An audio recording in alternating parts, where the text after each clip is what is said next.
Podcast Três Irmãos na área, quem fala com vocês mais uma vez, Rodrigo Tchorró. Na minha frente, meu brother, meu irmão Roberto Andrade, filho Borracha, na mesa operando, nosso diretor Pedro Henrique. Fala aí, Robertinho, como é que você tá, meu irmão, tudo bem? Fala aí, meus irmãos, beleza? Fala aí, meu irmão, muito bem, como é que você tá? Saudade de você, pô. Primeiro ao vivo de verdade nosso esse ano. É aí, né? verdade, mano. 2026 a gente já chegou, começa bicho pegando, né? chegou com a galera legal, adoro os nossos... Hoje será um debate, a gente não poderia fazer o primeiro do ano não sendo um debate, sendo que isso é o melhor que a gente tem feito nos últimos tempos. Enfim, gosto demais dos dois representantes que estão aqui, acho que o tema é bacana, eu mesmo vou aprender muito, sempre faço isso, até porque meu conhecimento é pouco, então eu sempre consigo aprender muito. Mas, pô, tava com saudade de você também. Você tá meio moreno, velho, tá bronzeado. Rapaz, sabe como é que Quem sabe sabe me que você chamar foi lá? pra uma praia sua aí, Oh, você comprou uma praia. Sabe como é que é o nome que eu... Roberto Moreno. E é real mesmo, é uma praia particular, o Só um negócio pedacinho ali, sabe? Não é... Pra que tudo, né? Um pedacinho pequeno ali, uma orlinha só. É assim, mas fica mais tranquilo. Mas se a pessoa quiser passar lá andando dentro do mar, pode, sabe? Né? Você sabe como é que eu sou, né? Bom, Robertinho, você já entregou, hoje vai rolar um debate. Um A nossa debate, audiência opa. sabe aí as regras do nosso debate, né? A gente vai dar 5 minutos para cada lado se apresentar. Depois vão ser 5 rodadas de perguntas, respostas e réplicas, onde cada convidado vai ter 2 minutos para elaborar sua pergunta, 5 minutos para responder e 3 minutos para fazer a réplica. Passar dessas 5 rodadas, a gente vai para as considerações finais, a não ser que você mande superchat para participar desse debate. É muito importante, você ajuda o Três Irmãos. E se for uma pergunta bacana e importante, a gente vai colocar esse superchat no meio aí da live aí para perguntar para os nossos debatedores, né, Robertinho? Beleza, vale a pena. Já se inscreve, já dá like, já compartilha aí tudo que você puder. É um debate bem bacana. Os caras são espetaculares. Então já dá like aí. Vamos fazer todo mundo que precisa ver um debate inteligente Não assistir. só no nosso canal, mas no canal dos nossos convidados também, né, Robertinho? Eita. Provavelmente vai estar de collab aí com Três Irmãos. Então já se inscreve aí no canal dos nossos convidados. A gente decidiu aqui, antes de começar o episódio, que quem ia começar se apresentando aí é o nosso querido Daniel Miorim. Uau. E depois a nossa querida Michele segue aí o Daniel. Então, agradecer aí a presença de todos vocês. E por favor, Miorim, já começa aí se apresentando. Opa, tudo bem, gente? Eu sou Daniel Miorim. Em especial, eu sou o editor desse livro, o Anti-Woke, escrito pelo nosso amigo Jonas Bressan. A gente fez um trabalho bem significativo de pesquisa aqui para o nosso amigo Jonas Bressan, em termos do que seria o wokeísmo, na nossa editora Alta Linguagem. Nossa tese, a tese do livro como um todo, é que o wokeísmo é a politização total da vida privada, a crença de que é necessário que haja, é necessário que a política se expanda a todos os campos da vida. O papel que tinha a religião no passado é subjugado para a política, e baseado principalmente em 3 grandes teses. A subversão do conceito de verdade, principalmente através de uma espécie de subjetivismo relativista, a adoção de uma crítica veemente à sociedade, à civilização ocidental, aos chamados valores ocidentais, e principalmente a criação e a adoção de políticas ESG, principalmente aquelas que dizem respeito à fórmula já consolidada do DEI, diversidade, inclusão, e que, de uma forma ou de outra, marcam boa parte das agendas das grandes empresas. E essas agendas costumam se transformar em agenda pública. O decisor público passa a considerar aquilo que serve como isenção de imposto para essas empresas como um motivador para a tomada de certas decisões. E a gente convencionou chamar esse esforço, principalmente fiscalizador. O pessoal falou áudio, isso mesmo? Tá funcionando. Ele Não, tá picando, Miorim. Tá picando o áudio mesmo. Tá picando o Tá áudio. picando, isso. Mas parece de conexão, não do microfone, tá? Pode continuar, o Pedro falou que pode continuar, Miorim. Então tá bom, vou continuar. E a afirmação de que a cultura woke seria essa grande junção entre decisores públicos, empresas privadas voltadas ao ESG e, principalmente, universitários carregados de certas teorias que, de uma forma ou de outra, incentivam essas empresas a agirem dessa forma. Isso é a tal cultura woke. E eu vim aqui dizer que a cultura woke ela não apenas está errada, mas ela é uma aberração filosófica. Todos os seus grandes parâmetros, suas grandes ideias, são, do ponto de vista filosófico, pouco defensáveis e boa parte, inclusive, do que a gente poderia chamar de resistência pós-modernista vem, inclusive, de marxistas, né? Eu acho que talvez o exemplo mais claro é o próprio Terry Eagleton, no seu famoso livro Depois da Teoria. Mas não só ele, mas várias outras figuras, como, por exemplo, Bruce Bauer, Michael McDonald, e algumas das figuras principais do debate público, né? Conservador americano, Edward Feser, e tantos outros, se colocaram contra o wokeísmo nesse formato de um conjunto de ideias específicas que podem ser, de uma forma ou de outra, reivindicadas por essas figuras. É isso que eu vim atacar hoje e eu espero que eu faça um debate muito bom com a Michelle e que a gente possa ter pelo menos as pessoas saibam do que se trata e elas possam ter uma conclusão se a cultura woke deveria ou não existir. Né? Para muito além de esse fenômeno não existe na realidade, que eu acho que talvez seja a pior coisa que se pode dizer, porque existem teóricos de esquerda que são autoproclamados woke. Então eles são o que exatamente? O que eles estão querendo dizer quando eles se dizem woke, né? Deve haver algo existente para que eles mesmos se declarem dessa forma. Muito embora esse rótulo tenha sido distanciado após 2013, 2014, ele era um rótulo autoproclamado. Então, é contra isso e sobre isso que eu quero debater hoje. Boa. Deu bom aí? Michele, mais uma vez aí, obrigado pela sua presença. Não sei se você viu o episódio Melhores do Ano aí que rolou o ano passado, mas eu falei que você é uma aposta pro Três Irmãos esse ano. Então já começou aí já. Eu tava ouvindo no trabalho, inclusive. Tava com o fonezinho acompanhando. Boa, obrigado. Muito bom. Só 5 minutos aí pra pra você. constar, Michele, a minha aposta é o Miorim, tá? Tá, beleza. O Robertinho sempre buscando o equilíbrio, tá vendo? Beleza. Tudo Minha que eu aposta faço, o Robertinho é o tem que Miorim. buscar o equilíbrio, mas é isso. Vamos Valeu. lá, 5 minutos. Bom, fala pra câmera aqui que fica mais fácil. Pessoal, eu sou a Michele, do canal Astrava da Vida.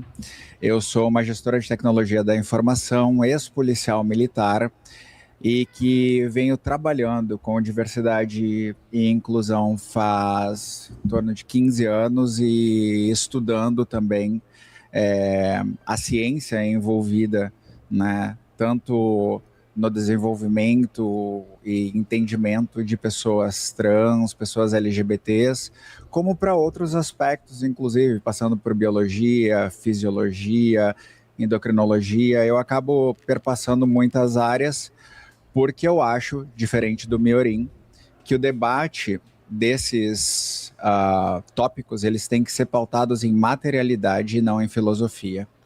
Né? Eles não devem ser debates que buscam justificativas filosóficas quando a gente faz uma abordagem científica do tema. Né? Eu trabalhei em empresas como a Dell Computadores, onde eu ajudei no desenvolvimento e melhoria de políticas de diversidade e inclusão que já vinham na empresa. Não fui eu que inseri essas na empresa, só eles não tinham conhecimento de como fazer essa adaptação dos processos para legislação brasileira. Afinal de contas, a gente, né, tem uma legislação que difere de outros países.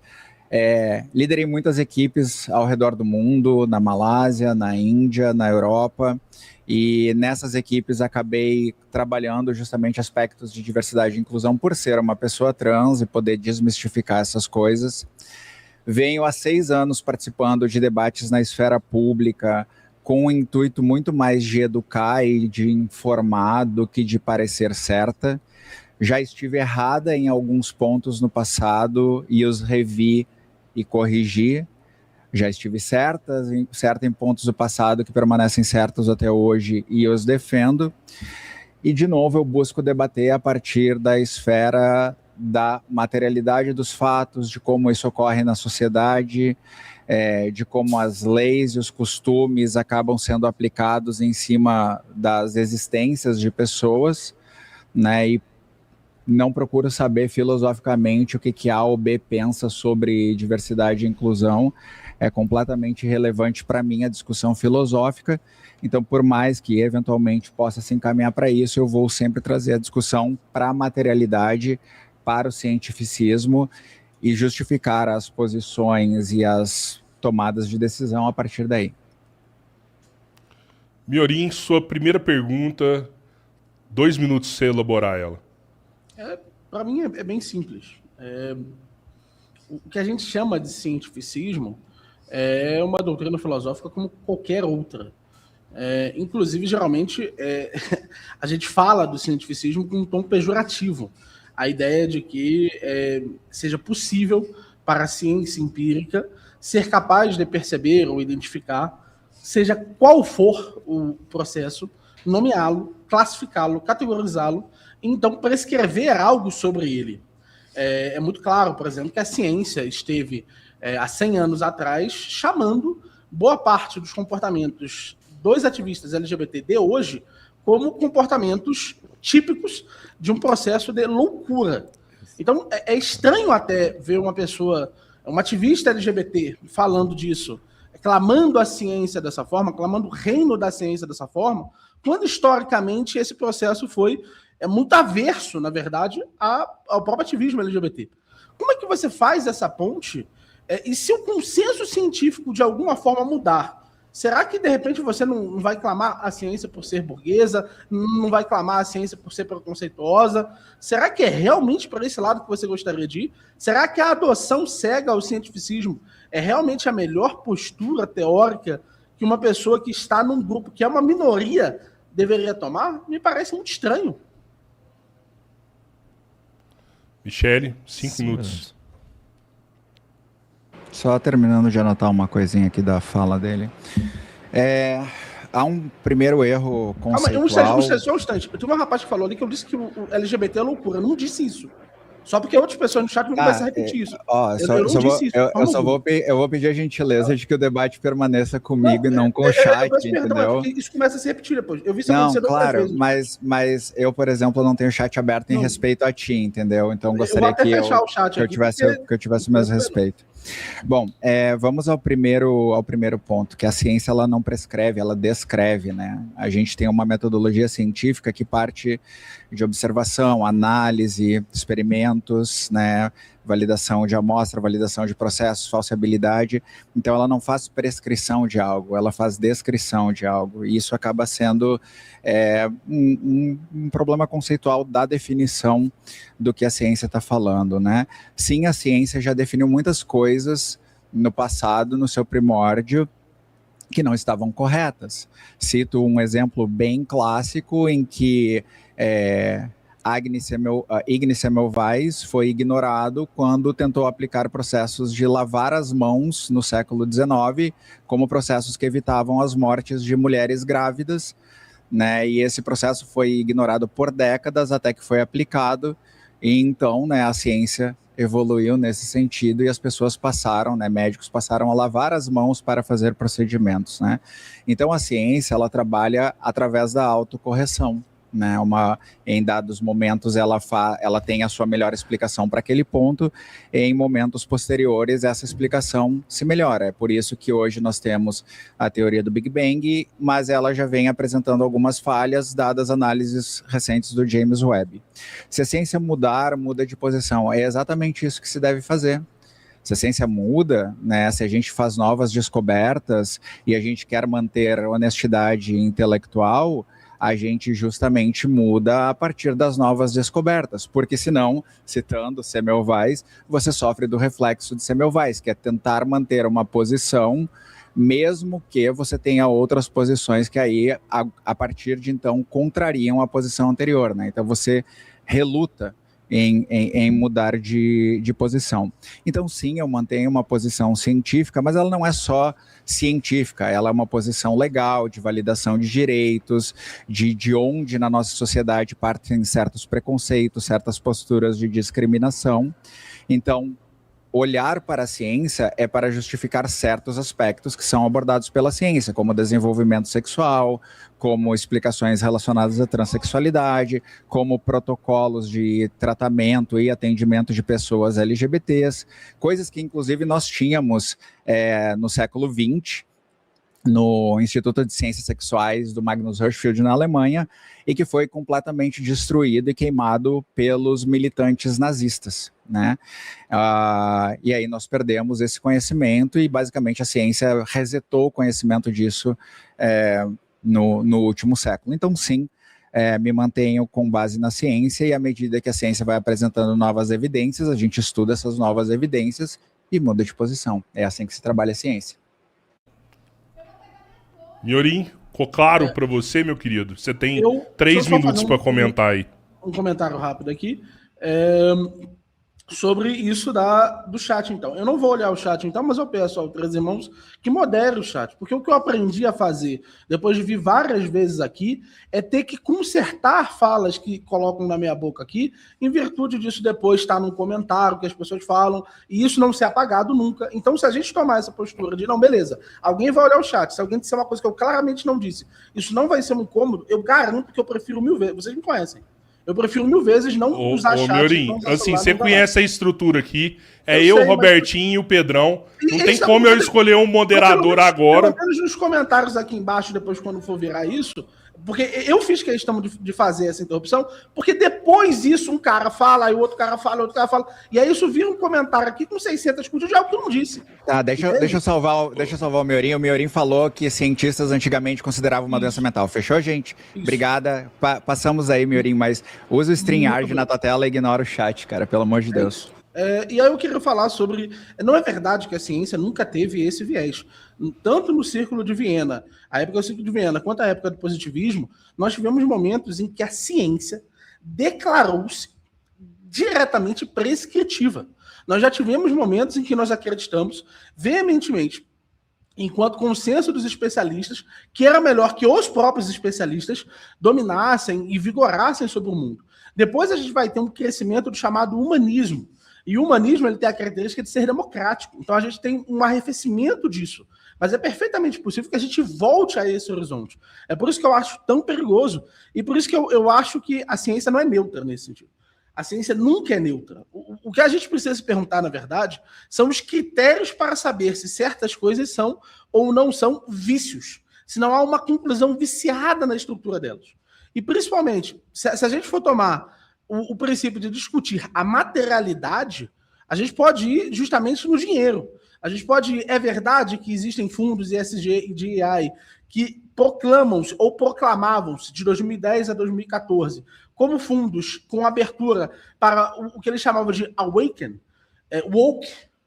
Existiram esses fundos. Se esses fundos existiram e eles estiveram vinculados a empresas, como, por exemplo, a própria BlackRock, será que é o caso que esse fenômeno foi algo materialmente visto? E até hoje esse fenômeno não faz parte dos balancetes dessas empresas? E se faz parte do balancete dessas empresas? E se essas empresas tomam a ideia de que convive junto o ativismo LGBT, o feminismo, convive junto todo um guarda-chuva de elementos e componentes que eles chamam de convívio com as minorias. Será que nós não podemos tratar essa estrutura como uma estrutura homogênea, já que os formadores de política pública ou estão fazendo assim? E se eles estão fazendo assim, será que não é um fenômeno que a primeira coisa que a gente deveria assumir é que ele existe? Eu tenho essas perguntas e eu acho que as perguntas não estão resolvidas pela própria questão do se é ciência ou se não é ciência. Mas se vamos discutir materialidade, eu acho que a gente poderia ir para esse lado. Porque esse lado é muito claro. É um lado... um bom e velho follow the money. Michele, sua primeira pergunta, 2 minutos. Vou fazer só um comentário breve. Todas as empresas que aplicam diversidade e inclusão aplicam porque dá dinheiro. Isso é fato, tá? Não precisa ter uma discussão sobre isso. ter diversidade dá dinheiro, a Forbes já publicou sobre isso, porque traz pensamentos heterogêneos e acaba gerando inovação. Tá. Mas a minha pergunta, então, ela não vai seguir nesse tema, eu vou fazer a pergunta justamente de acordo com o que eu planejei, e se a gente precisar voltar em outros temas, a gente volta.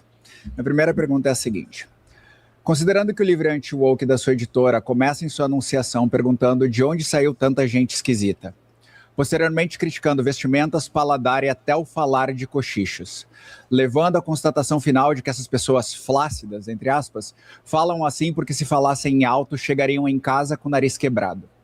Considerando que nessa fútil análise que é dita pelo autor, que isso é causado por óbvios problemas psicológicos, considerando que o autor não é especialista na área, nem tem como paciente nenhuma dessas pessoas, pergunto: o mero desconforto com a presença de pessoas que não seguem os protocolos ao que o autor subscreve gera tanta sensibilidade neste que ele reduz a análise a uma série de ofensas pessoais e indicação de violência? Ou seria o autor apenas uma pessoa reacionária querendo impedir qualquer forma de livre expressão do indivíduo, contrariando inclusive a defesa dessa tal liberdade? Eu acho que aqui é muito claro, né? O que é dito falam-se em cochichos coisas que eles não teriam coragem de dizer abertamente. E a verdade é que todas essas coisas que eles falam é sobre o homem branco. Dizem que o homem branco, na verdade, sofre de complexo de sexualidade. Dizem que o homem branco, na verdade, é reacionário e fascista. Dizem que o homem branco ele participa de uma necropolítica. Dizem que o homem branco oprime as outras possibilidades sociais, através principalmente de uma reafirmação do seu próprio papel. Dizer que o patriarcado é uma tentativa de subjugar, apreciado, por exemplo, fala que é uma tentativa de subjugar e reapreciar o próprio cu. Se você dissesse aqui para mim que eu, como homem branco, e veja, eu nem sou branco, eu sou descendente de indígena, mas se você dissesse que eu, como homem branco, eu estou tentando, na verdade, sublevar a minha vontade de dar o cu, e você dissesse isso em voz alta, nós teríamos problemas aqui.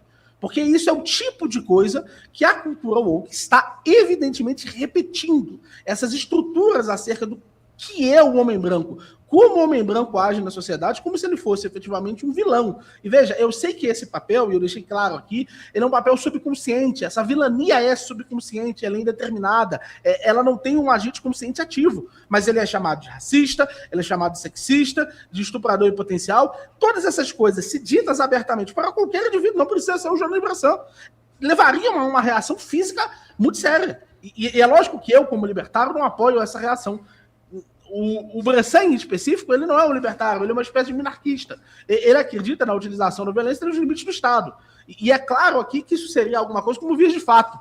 Entender isso é entender. Será que é preciso caracterizar esse homem branco? E veja, no primeiro processo de pesquisa, quando eu disse para o nosso amigo Jonas, todas as coisas que o homem branco ele é chamado, e todas as coisas que ele é caracterizado, e como o homem branco é o vilão dessa sociedade, ele pensou: meu Deus, essas pessoas querem exterminar a minha posição social nesse exato momento. Essas pessoas estão se colocando contra mim de uma forma, inclusive, que autorizaria a violência contra mim. É só para pensar. Se eu disser que você é racista, eu disser que você é nazista, fascista, eu disser que você é sexista, eu disser que você está tentando perpetuar estruturas de poder e que essas estruturas de poder vão me oprimir, vão me matar, vão me estuprar, vão me torturar. Você está dizendo algo que autoriza ou não autoriza a violência contra mim? É ou não é válido me meter a porrada? É ou não é válido me subjugar? É ou não é válido a revolução? Todas essas coisas só passam a ser válidas. Então é evidente que, diante disso, ele diz: não, realmente, esses cochichos, eles demonstram algo escondido, que é uma raiva real contra essa figura. E essa raiva, se ela fosse expressada, ela levaria à guerra. E ela só não é expressada porque as instituições, no mundo em que nós vivemos, não permitem que essas coisas sejam ditas abertamente. Mas elas são parte da forma como o próprio movimento LGBT e a cultura woke como um todo caracteriza o homem branco. Até o homem gay branco é considerado como parte da repetição de diversos padrões e estruturas que estão oprimindo, matando, torturando, discriminando, segregando. Não é isso que está sendo dito? É ou não é verdade isso? O próprio conceito de necropolítica que colou aqui no Brasil de uma forma imensurável. O homem branco não é um assassino? E você olhando para mim e dizendo: não, você é um assassino. A minha reação será qual? É isso que eu me pergunto. Será que não é o caso de repensar a categorização dessas estruturas e repensar se, afinal, isso não provoca esse tipo de guerra e disputa entre as pessoas? Michele, 3 minutos. Eu não sei muito bem como respondeu propriamente a pergunta, mas vamos lá. Falar sobre o cu, então, como você falou, deveria levar um soco no nariz, segundo a defesa do autor do livro, né? Você disse não acreditar nessa forma de violência por ser libertário, mas é editor do livro e dono da editora que publicou o livro. Portanto, eu não publicaria, se eu fosse dona de uma editora, um livro que defende algo que vai contra os meus ideais. Sobre nazista, eu acho que nazista tem que tomar porrada mesmo. Aí você vai me desculpar, mas nazista é outra história, é uma das citações aí. Mas as outras coisas a gente pode tratar melhor. Sobre a questão do homem em si, tá? Quando a gente diz que o problema é o homem é potencial alguma coisa, basta você ir no Atlas da Segurança Pública, pega o documento do Atlas da Segurança Pública, que é publicado anualmente através do Fórum da Segurança Pública, e que lá vai ter todos os levantamentos de violência no Brasil. Nesses dados, você vai constatar algo muito interessante. A maior vítima de crimes de homicídio é o homem. Porém, quem mais comete esse crime de homicídio é outro homem. A maior vítima desses homens são jovens negros. E quem cometeu o crime contra esses jovens negros foi o homem. O sistema, eu sendo ex-policial, inclusive vi isso na pele, olha para o homem preto de uma maneira inferior ao homem branco. É muito comum você abordar um homem branco com maconha e ele ser liberado com um termo circunstanciado e um homem preto ser levado para a cadeia como se fosse traficante. Então existe um sistema de privilégios onde o homem branco passa a ter uma leitura em que sofre menos preconceito na sociedade, porque ser branco não gera preconceito por ser branco, tá? Para além disso, os dados também mostram que a maioria dos cometedores de violência sexual, para não falar abertamente o termo, são homens. As maiores vítimas, meninas e crianças menores de 17 anos, 71% dos casos. Quando a gente vê os casos de feminicídio que vem ocorrendo esse ano num rompante absurdo, inclusive com alguém arrastando a ex-namorada, matando a outra com facada, você vê que isso é cometido por homem. Então, apontar que há um problema sistêmico de uma violência do homem através da análise de dados é olhar para uma pessoa que é homem e dizer, cara, você não enxerga esse problema? Quando que você vai passar a lutar contra esse problema também? Porque a reação imediata, assim como a sua foi, é que se eu apontar que existe um problema causado pelo homem, não que eu esteja me referindo a ti, é atribuído como se fosse para todo homem e tu entra numa postura defensiva. Eu acho que seria uma postura mais de deixa eu entender o problema e passar a lutar contra ele e não contra a interlocutora do problema, né? Que está reportando o problema. Miorim, 2 minutos pra você fazer a sua segunda pergunta. Eu acho que, primeiro sobre a questão, você só reafirmou todas as questões que a gente tinha já colocado, né? Só que você veio agora justificá-las, mas você não negou elas. Você não negou o que você acha do homem branco. E é esperável que ele crie essas reações. Mas eu queria conversar aqui, principalmente, sobre a dificuldade em termos científicos, já que é para a gente falar de metodologia, a gente pode falar, por exemplo, do fato que os departamentos de inglês nos Estados Unidos, eles tiveram uma diminuição significativa do número de homens. A gente pode falar do fato que eles tiveram a adoção, através da adoção de políticas de inclusão, hoje os homens são a minoria dentro dos departamentos de inglês, por exemplo, dos Estados Unidos. E a gente pode comentar, por exemplo, sobre como essa forma de enxergar o mundo tende a acreditar que o simples fato da gente ter um conjunto estatístico específico autoriza a criação de novos elementos, novos critérios de seleção, que, sob todos os prismas possíveis, acabam me dizendo, não, então agora eu deveria olhar e dizer, não, há 2 departamentos de inglês nos Estados Unidos, em especial nas universidades afetadas pela crítica desconstrucionista de Yale, então a gente tem Yale, Stanford, Harvard. Aparentemente, as pessoas mais competentes para fazer isso são quaisquer outros, menos o homem branco, que é subrepresentado diante do número de pessoas que ali existem. O que a gente parece indicar é o seguinte, no mundo woke, nós teríamos uma subrepresentação do homem branco.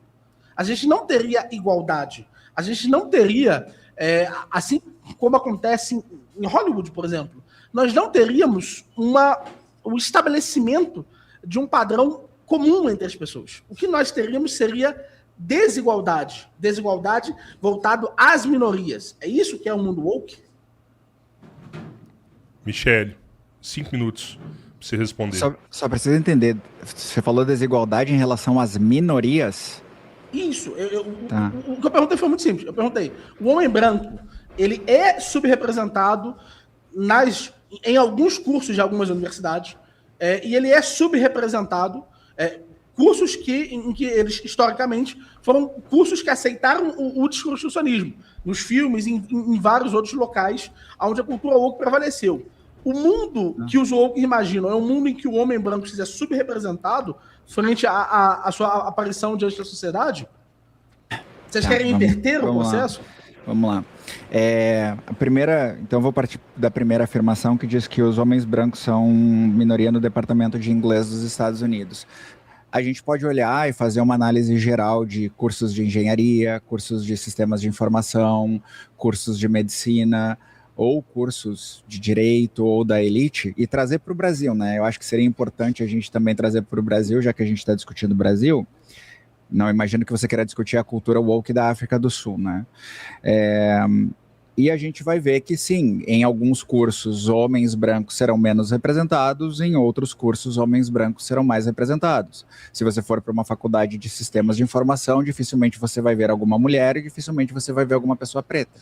É a característica desses cursos, justamente porque ele também tende a ser um ambiente hostil para outras pessoas lá, né? Eu sou graduado em sistemas de informação e nem tinha transicionado quando eu estudei, e eu presenciei isso claramente lá.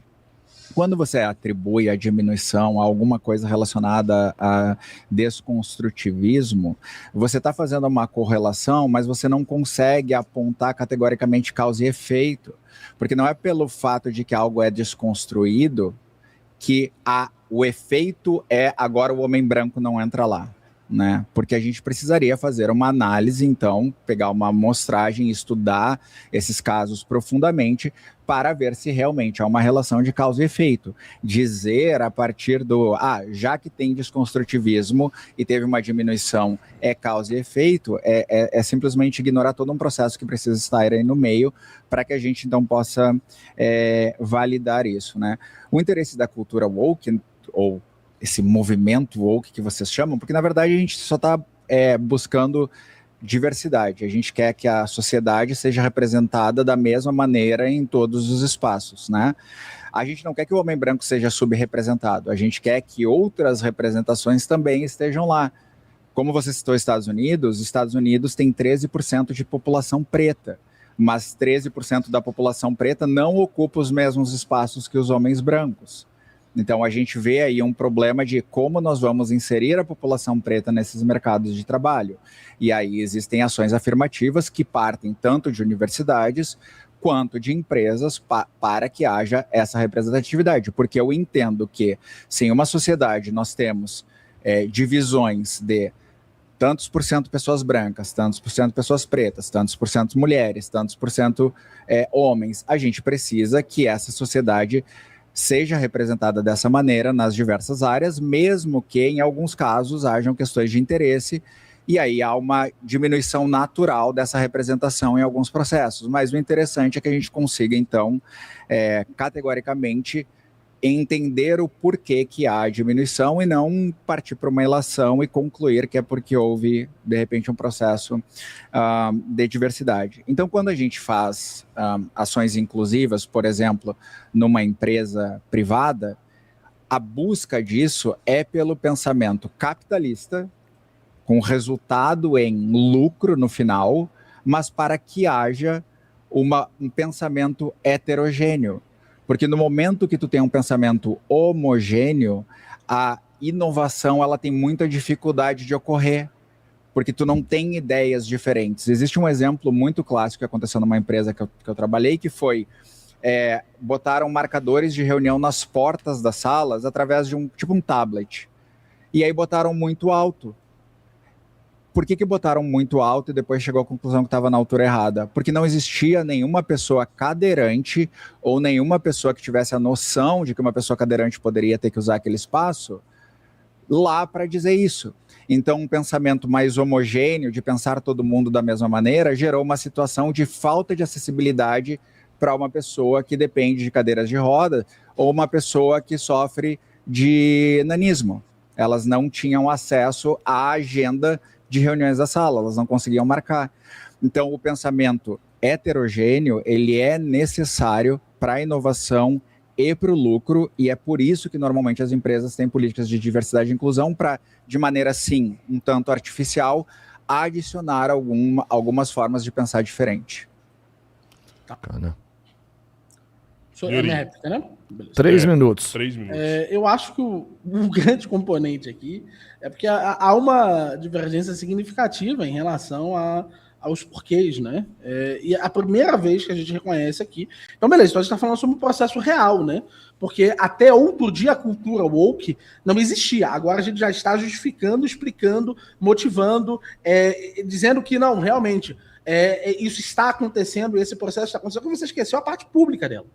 Porque boa parte dessas empresas que são mencionadas no livro recebem isenções de impostos na faixa de bilhões de dólares. Um exemplo muito simples.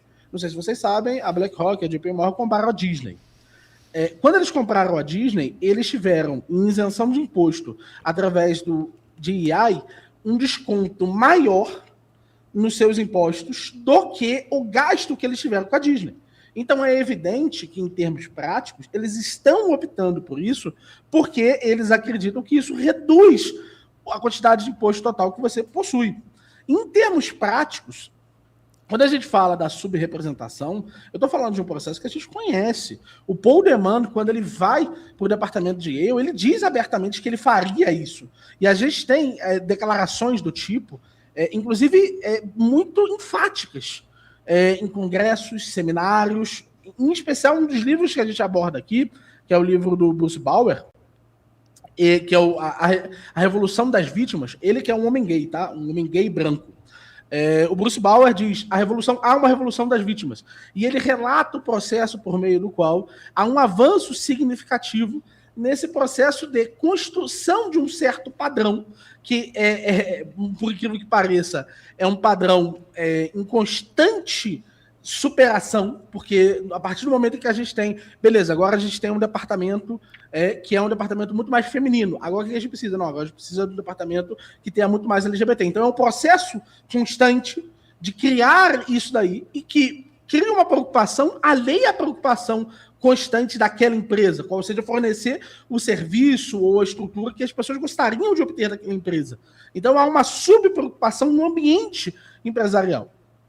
Então, se você precisa, para manter essa subpreocupação, você precisa anular o imposto dessas empresas, você precisa dizer, empresas, vocês não vão ter que pagar X de imposto por causa disso. Então esse elemento não está acontecendo por causa do lucro. Esse elemento ele está acontecendo porque há a crença, do ponto de vista dos decisores públicos, de que essa política deve existir. Essa política está sendo subsidiada. Mas é muito simples. Uma empresa que quase não usa ESG e DEI, a Boticário. A Boticário quase não usa ESG e DEI.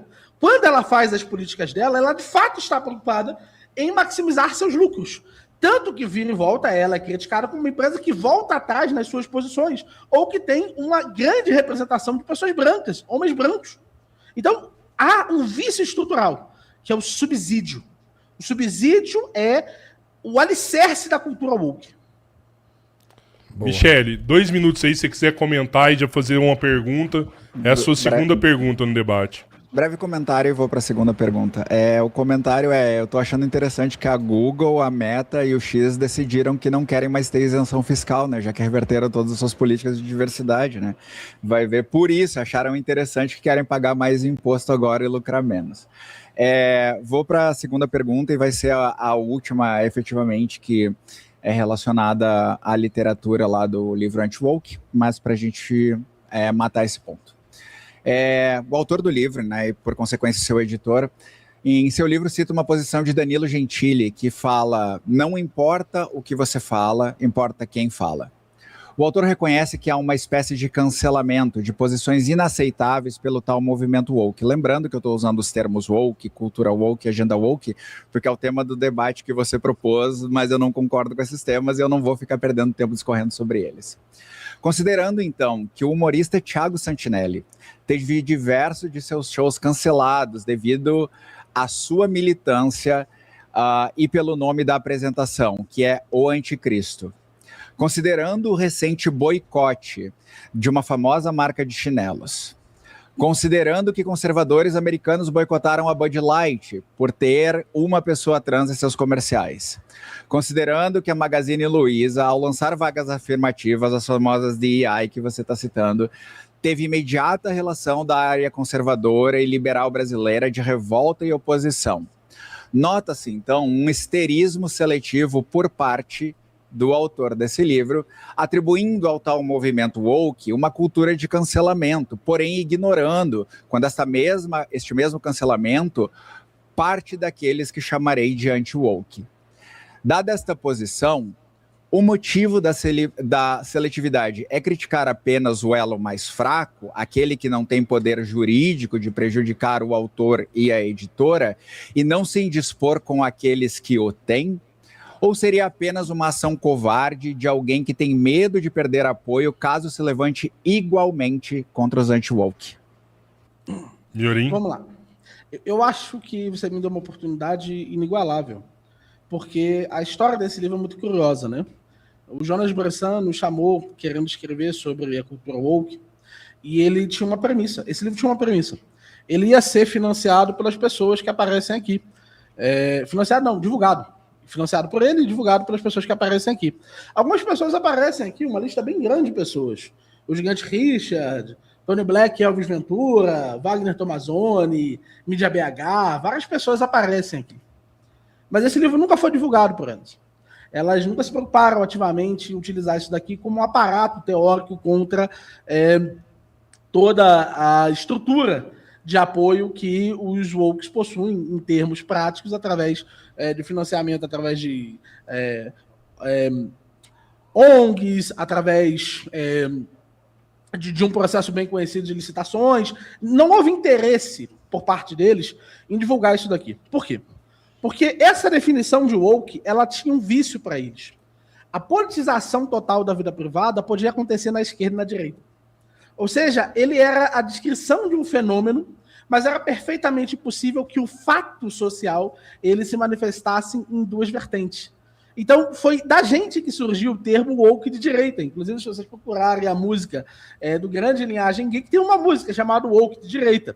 E tem um canal em que um dos nossos sócios aqui, o meu sócio aqui, o Malboro fez, chamado Malboro AL, em que ele fez mais de 40 vídeos só atacando pessoas de direita. Dizendo, você é um woke de direita. Você está politizando a vida privada. Você está provocando exatamente os mesmos efeitos que existem. Um exemplo muito simples. Existe um filme, um jogo, que é um jogo que a personagem principal é uma personagem que claramente está profundamente sexualizada. A tal ponto, e eu não vou comentar o jogo para não divulgá-lo, mas a tal ponto que claramente aquilo é um instrumento para a punheta de orientais. E esse jogo foi defendido pelos wokes de direita de forma ativa. Por quê? Porque era o retorno ao belo. Claramente isso era um vício significativo de algo que tinha um problema estrutural na cara.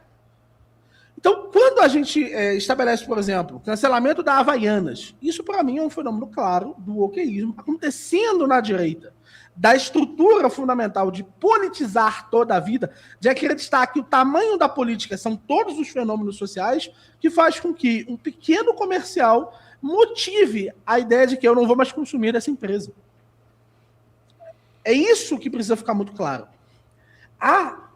Do ponto de vista da crítica do próprio autor e da história desse livro, há um esforço significativo em dizer, esse é um fenômeno que nós conseguimos descrever quais são os autores, nós conseguimos descrever quais são os agentes do fenômeno, nós conseguimos descrever onde está o dinheiro desse fenômeno, e só cabe a aqueles interlocutores defenderem essas estruturas. Então, a nossa ideia era, vamos levar a discussão para os fatores que discutem o livro. A cultura woke existe, ela é isso aqui, é esse fenômeno material. Agora, ela deveria existir? Ela deveria ser parte das nossas políticas públicas? O contribuinte deveria ser obrigado a pagar por isso?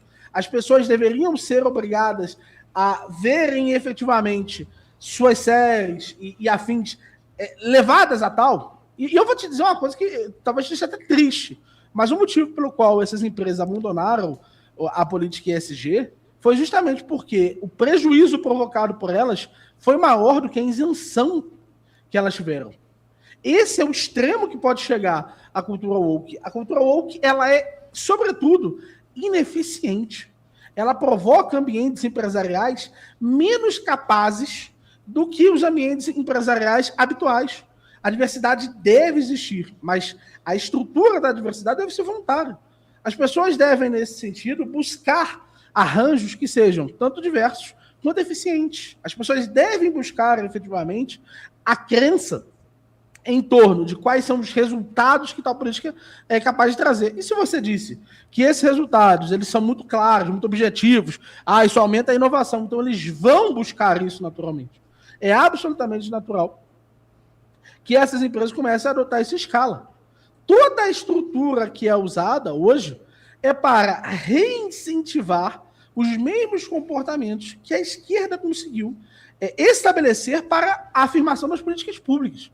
As políticas públicas no Brasil hoje estão infectadas pelo wokeísmo. Shelly, 3 minutos aí. Vamos lá. O joguinho é o Stellar Blade? Sem dúvida sem dúvida. Não, mas pode falar porque eu já fiz críticas, inclusive, a esse. Mas vamos lá. Veja como a pergunta, ela foi respondida por uma tangente. Porque eu não questionei sobre a sociedade, como ela está se comportando, ou o grupo dele, como ele está fazendo. Eu perguntei do livro. Especificamente do livro. Ainda deixei claro que era a minha última pergunta sobre o livro em si. Em que o livro é só criticando as pessoas, volto a citar, de cabelos coloridos, dissidente de gênero, e Miorim, por incrível que pareça, tu te encaixa no que ele chama de pessoas flácidas. Olha que absurdo que tu publicou isso ignorando, porque para ti foda-se, entendeu? Quem vai afetar com o que está escrito lá. Então veja, você desviou da pergunta sobre o livro porque você precisava responder fora do livro, porque você não consegue justificar, já que a sua posição também é atacar o wokes de direita, por que no livro vocês não atacaram wokes de direita? Como vocês abrem o livro atacando wokes do que seria esquerda? Vocês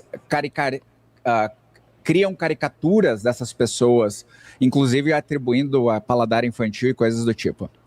Sobre movimentos de diversidade e inclusão dentro das empresas, tá? Eu não sei se tu sabe, mas isso são movimentos voluntários. Não só você não ganha nada por participar desses movimentos, como você trabalha mais. E isso falo eu, vindo de 3 multinacionais, com dezenas de milhares de funcionários, que têm políticas de diversidade e inclusão, e a gente sabe que é trabalho extra. Não é um trabalho reconhecido monetariamente. Esse trabalho extra visa criar um ambiente mais acolhedor. E eu vou te dar um exemplo que, mesmo tendo esse tipo de trabalho, nem sempre os resultados estão lá.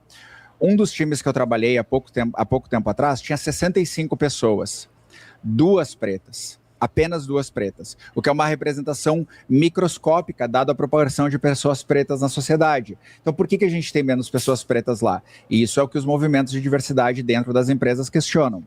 Em uma reunião em que nós tivemos com a executiva da empresa, a chefe de diversidade, que era da Google, que foi trabalhar nessa empresa que eu trabalhava, tinha mais de 200 pessoas e tinha apenas, na empresa inteira, uma única pessoa trans, que era eu, e nesta reunião, uma única pessoa preta, que era a executiva.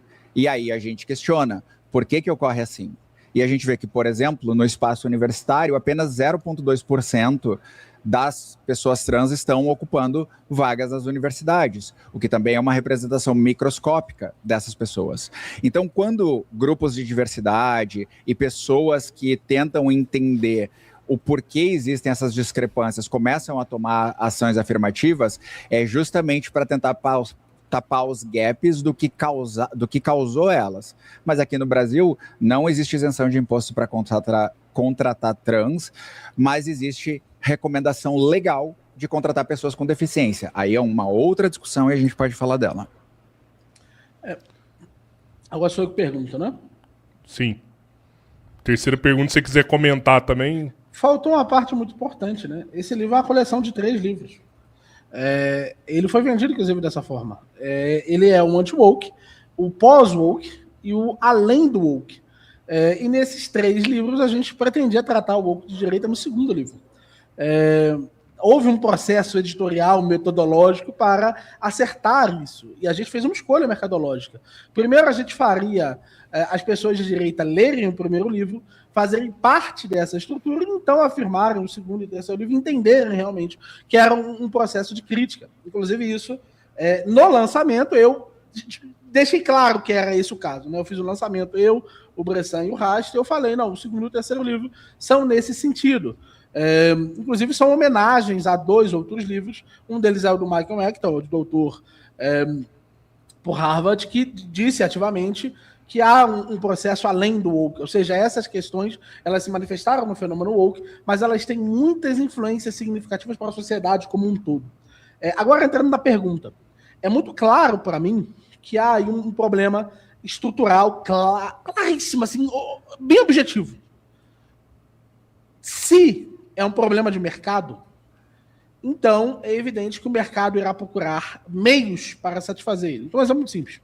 Você era mais qualificada, mais preparada para esse cargo? A resposta é sim. Você acredita que você era mais qualificada. Isso significa que um processo que fosse cego a isso teria te contratado do mesmo jeito. A verdade é, ou a pessoa é subqualificada, então, nesse caso, é preciso afirmar que ela seria beneficiada pela política, ou ela é qualificada. E se ela é qualificada, o cargo seria pertinente a ela. Só é possível dizer o contrário se você afirmar que os entrevistadores das principais empresas... Então, a gente pode abrir agora, a gente pode abrir aqui, ó. Quem que é o RH hoje da Google? A gente dizer, essas pessoas aqui são racistas, essas pessoas são homofóbicas, essas pessoas estão fazendo parte de um processo transfóbico e elas deveriam estar presas. É essa a sua afirmação, é isso que você não percebe. Você precisa camuflar a acusação do racismo utilizando a expressão estrutural, sem considerar que ou eles são bons entrevistadores e te contratariam, ou eles são pessoas que deveriam estar presas de acordo com o seu critério. Michele. Caralho, bicho. Tu partiu pro pânico moral mesmo porque tu não tá conseguindo defender teu próprio livro, mano. Que loucura, tô em choque, brother. O meu currículo hoje, realmente, se tu botar o teu nome lá, qualquer empresa vai querer te contratar. A grande questão é como eu cheguei nesse currículo. A grande questão é o que levou a chegar nesse currículo. Quando você fala apenas do currículo daquele momento, daquela posição, você ignora todos os aspectos de desigualdade que podem, em algum momento, ter passado pela vida de uma pessoa. Todas as vezes que eu vou dar uma palestra, por exemplo, eu digo claramente todos os privilégios que eu conquistei na minha carreira para obter o espaço que eu obtive. E aí, claro, depois por esforço nessas empresas ascender, partiram pelo fato de que a empresa me via como um homem branco, cis, hétero. Qual foi um marcador de águas, inclusive um divisor de águas para mim?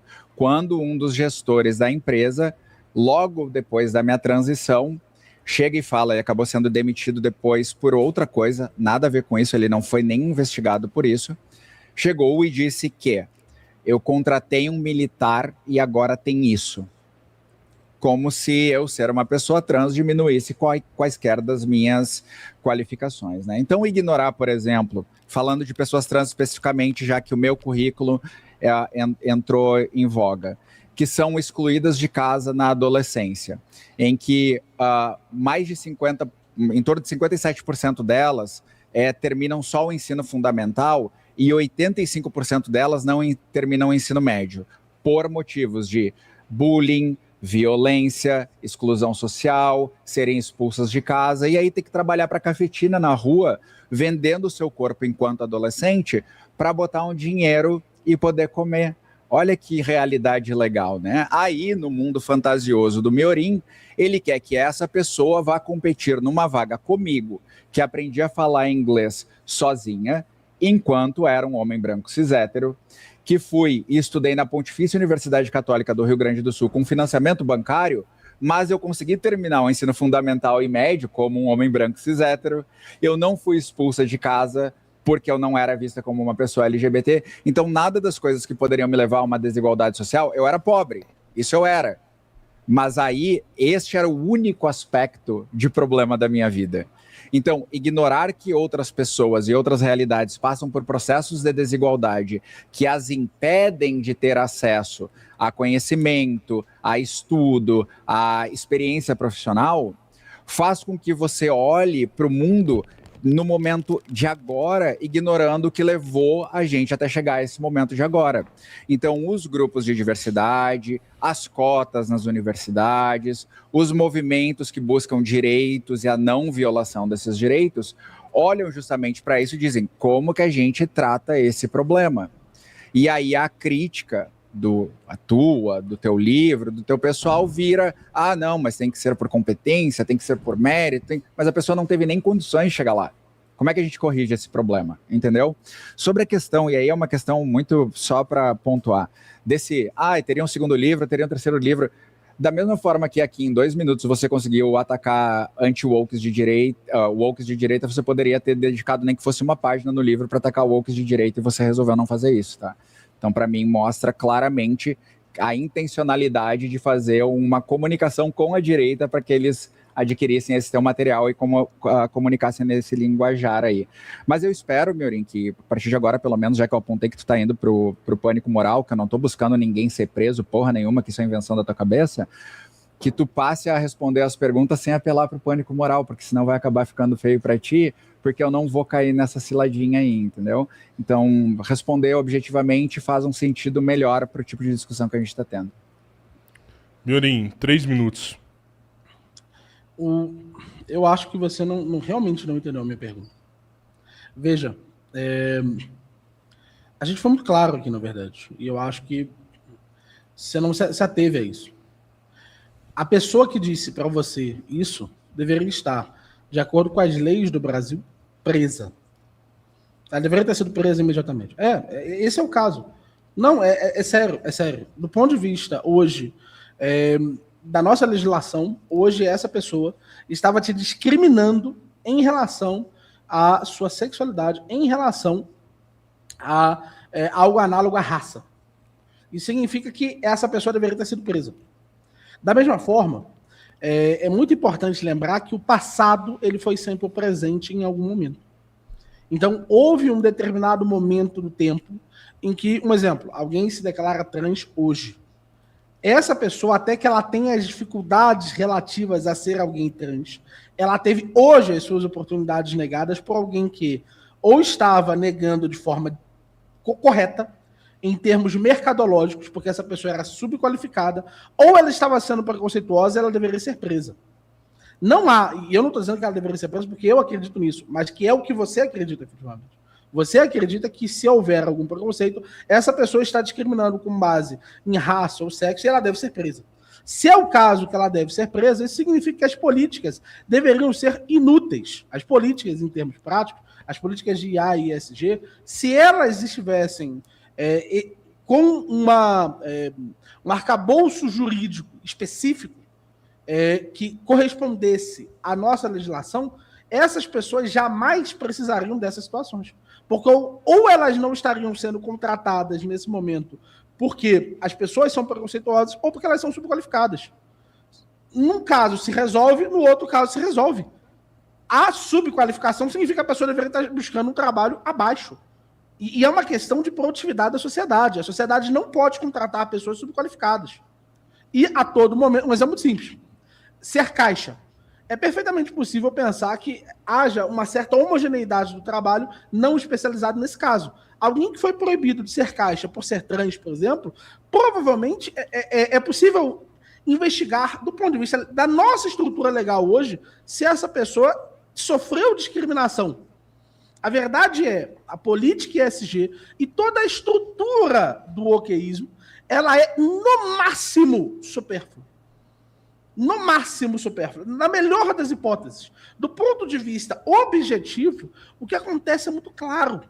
Você não pode dizer que você acredita que se a gente abrisse agora, por exemplo, as pessoas que são responsáveis pela regada Vivo, você jamais diria, elas em específico são preconceituosas porque a Vivo não tem X% de contratação e esse é a porcentagem da sociedade. Você teria que afirmar diretamente que não estão sendo contratadas as pessoas porque elas são subqualificadas. Essa é a verdade. E isso, para mim, inclusive, é muito claro. Não tem nada que está impedindo isso. Porque você poderia estar fazendo essa denúncia hoje. E se você sabe disso, você deveria hoje fazê-la. É sua obrigação fazê-la, sua obrigação moral fazê-la. É isso que significa. Michele, antes da sua pergunta, vou pedir pro pessoal deixar o like na live aí. A gente está com 2.200 pessoas ao vivo, então contribui aí, já aproveita, se inscreve também. E vou agradecer o nosso parceiro aqui do canal, que é a Topway, tá? O Miorinho aí que tá tentando emagrecer, eu sei, tá fazendo esteira. Pra Michele, que sempre vai na academia, onde ela tá, ela busca uma academia. Topway ajuda demais, Robertinho. Rapaz, Produtos muito incríveis. mais do que saúde, você tem sabores incríveis com esse E produto, usa o cupom entendeu? 3 Irmãos, você vai garantir 25% de desconto. Depois acabar o debate, aí você vai lá, não vai agora não. Michele, sua pergunta. 2 minutos. Bora lá. Primeira coisa, eu descobri que o Miorim, ele tem a capacidade de fazer leitura de mentes, porque ele leu como eu penso sobre as coisas, e ele pontuou novamente o agora, ignorando que eu apontei para as desigualdades sociais que levam até lá. Mas paciência, vamos à pergunta, né? Bom, gente, eu tô lendo as perguntas porque, obviamente, eu formulei as perguntas baseadas no que eu assisti, no que eu ouvi do Miorim, debates que ele participou, conversas e o que está acontecendo no momento atual do Brasil também, para a gente poder discutir agenda woke ou movimento woke, o que é que seja o nome que está sendo dado. Então, vamos lá. A ciência faz uma análise a partir da observação. E, a partir disso, nosso conhecimento sobre as coisas vem constantemente aumentando. Entendemos mais hoje sobre a expansão do universo e a formação dos astros, sobre DNA, genes, formação sexual dos indivíduos e aspectos psicológicos da nossa espécie.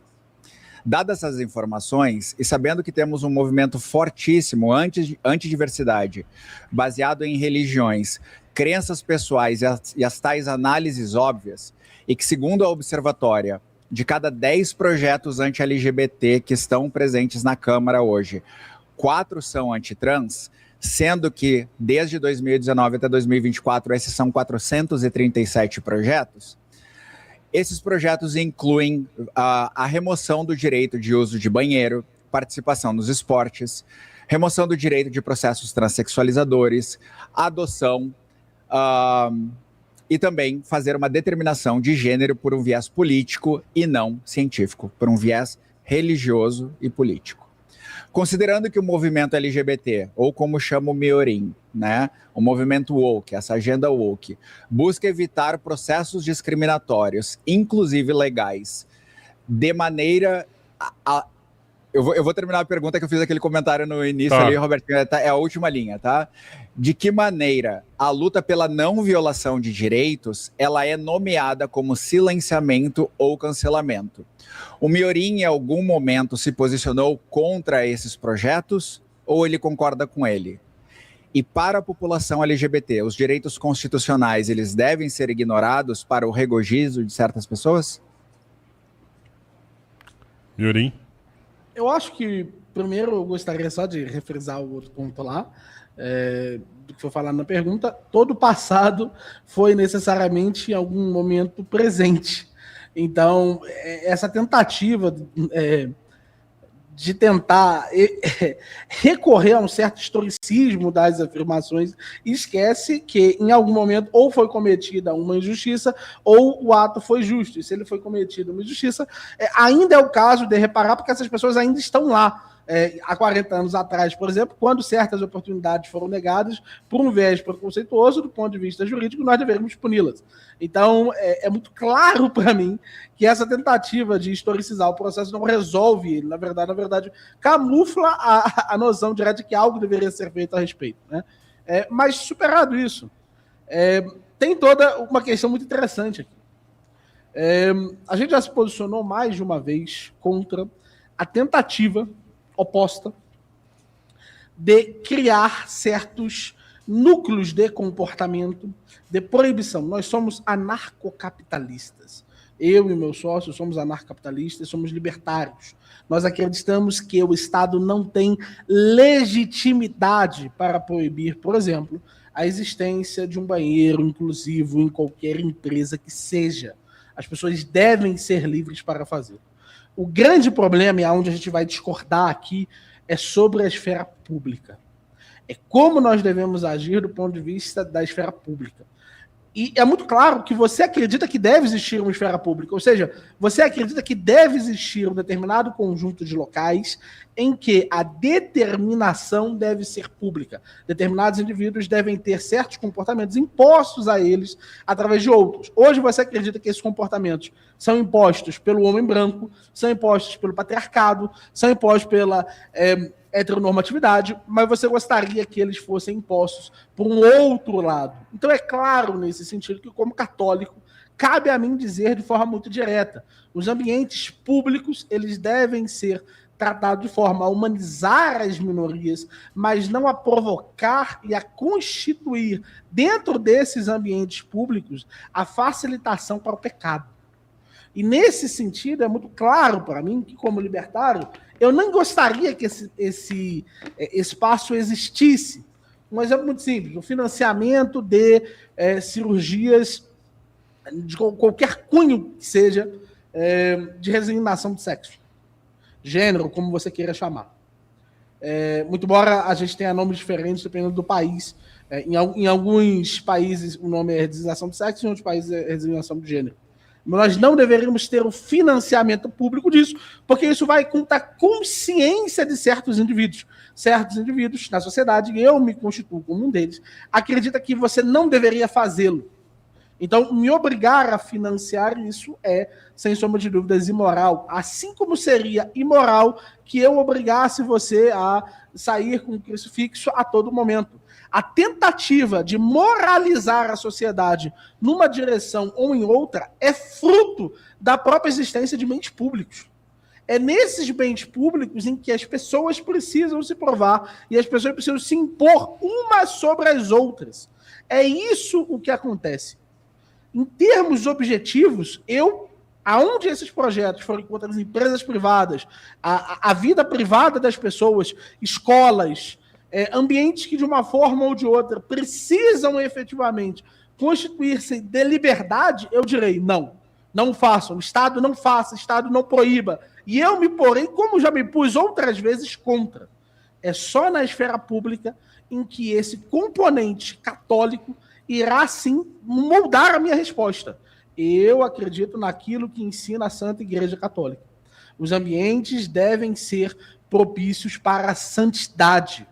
Os ambientes públicos não devem ter nada que constitua-se, propriamente dito, de um desvio frente à lei natural. É nisso que eu acredito.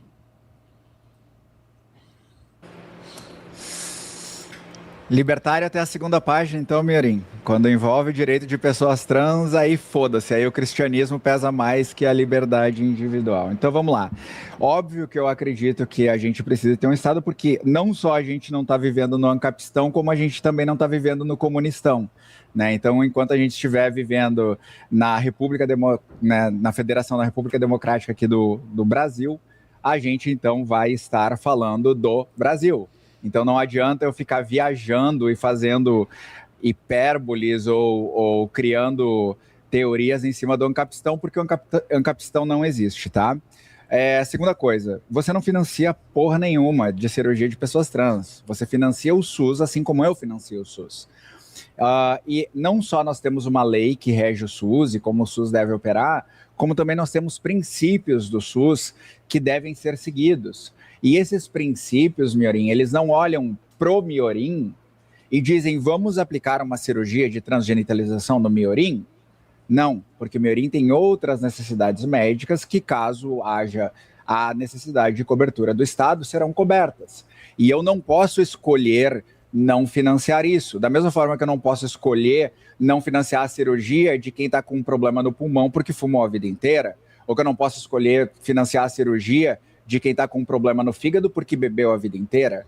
Tu financia o SUS, tu não financia nenhum procedimento diretamente, e falar isso é simplesmente mentir da tua parte, criar um discursinho para comunicar aí com uma ala política, né? Então eu vejo que é muito engraçado que tu critica muito a questão da esfera pública, mas quando foi falar de banheiro trans, tu deu a volta, assim, né? Tu deu uma volta do banheiro inclusivo, aí para falar do financiamento tu deu uma outra volta, e aí tu inseriu o catolicismo, onde eu fui católica há 20 anos, tá? Te afirmo que a Bíblia não tem nenhuma passagem de condenação a pessoas trans. Não existe essa passagem na Bíblia. E as passagens que são usadas de condenação a homossexuais vêm de traduções erradas e de movimentos políticos, inclusive americanos, que inseriram a palavra homossexual na Bíblia, que não existia até 1946. Então eu acho muito interessante, Miorim, que tu sendo um cara libertário, tu sendo um cara anarcocapitalista, no momento em que chega na pauta de diversidade e inclusão de pessoas trans, tu vira para a página 2 e agora é cristão. Miorim, quarta pergunta, 2 minutos, se você quiser comentar também. Eu não surgi com isso do nada, né? É muito importante.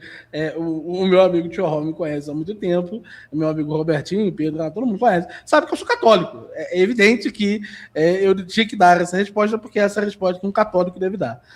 E é muito claro aqui que a passagem da Bíblia ela existe como um elemento fundamental da nossa fé, as passagens da Bíblia, mas também existem as encíclicas e as instruções da igreja. E a igreja é muito clara sobre isso. Não é nem algo que eu poderia discutir ou a gente poderia ter algum erro sobre.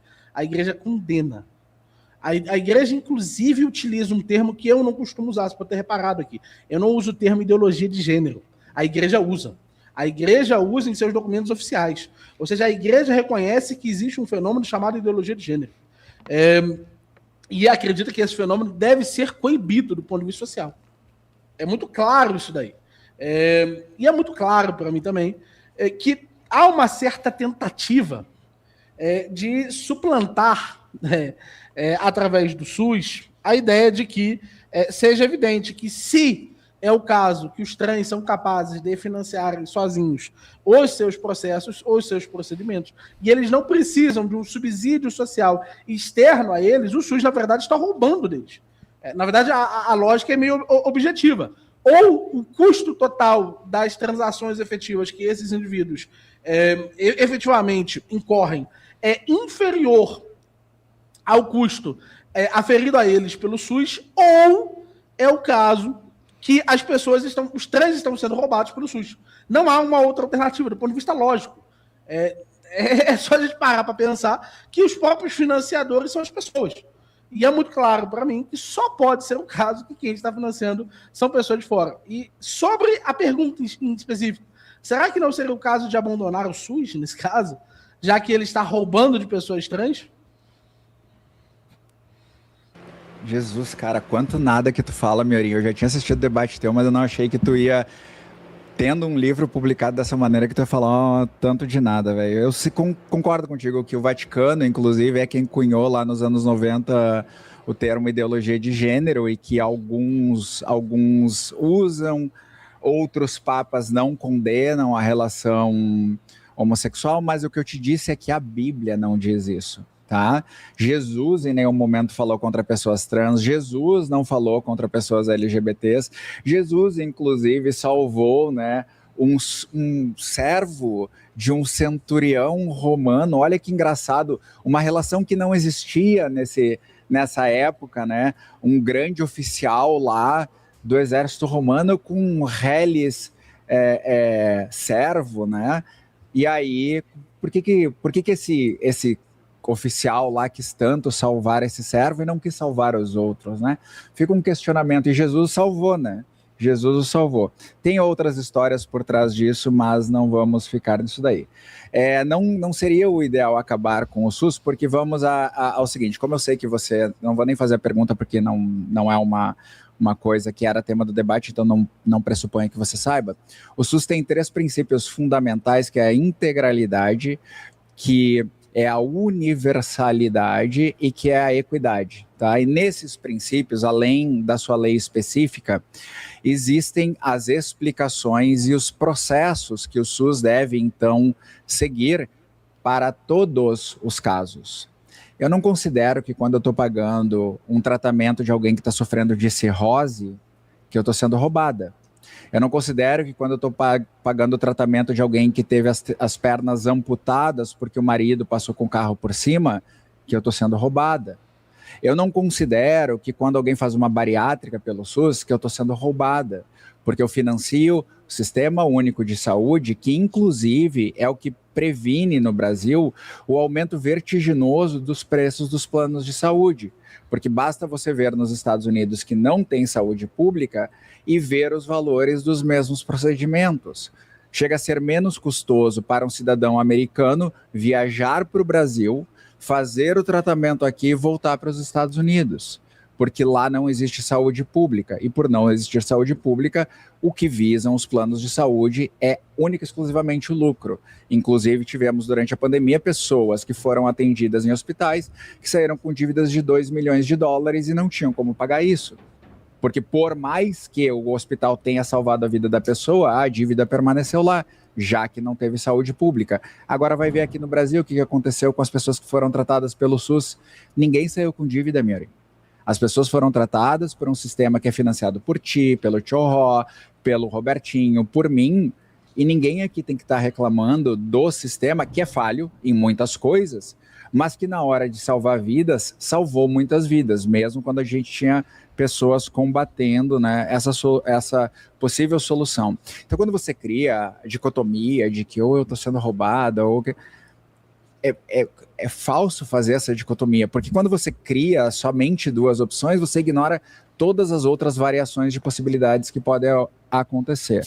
E olhando, então, para o Sistema Único de Saúde na questão de transição, o Sistema Único de Saúde faz com que todos os argumentos relacionados à transição que são usados para fora do país, que é a Big Pharma e que é o interesse mercadológico na transição das pessoas, não tenha como ser aplicado no Brasil, já que não só a saúde é gratuita na questão de tratamento de pessoas trans, como todos os protocolos e o embasamento até para o atendimento particular dessas pessoas vem da base do SUS, e que inclusive está até sendo violado agora, né? Mas isso inclusive é uma das perguntas que eu vou estar fazendo logo em seguida.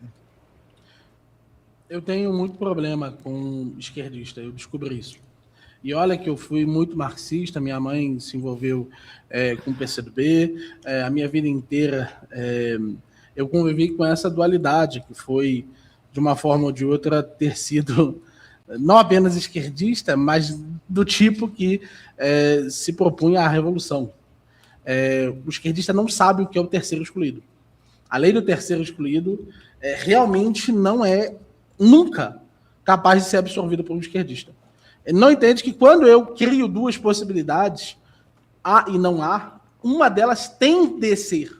É uma questão lógica.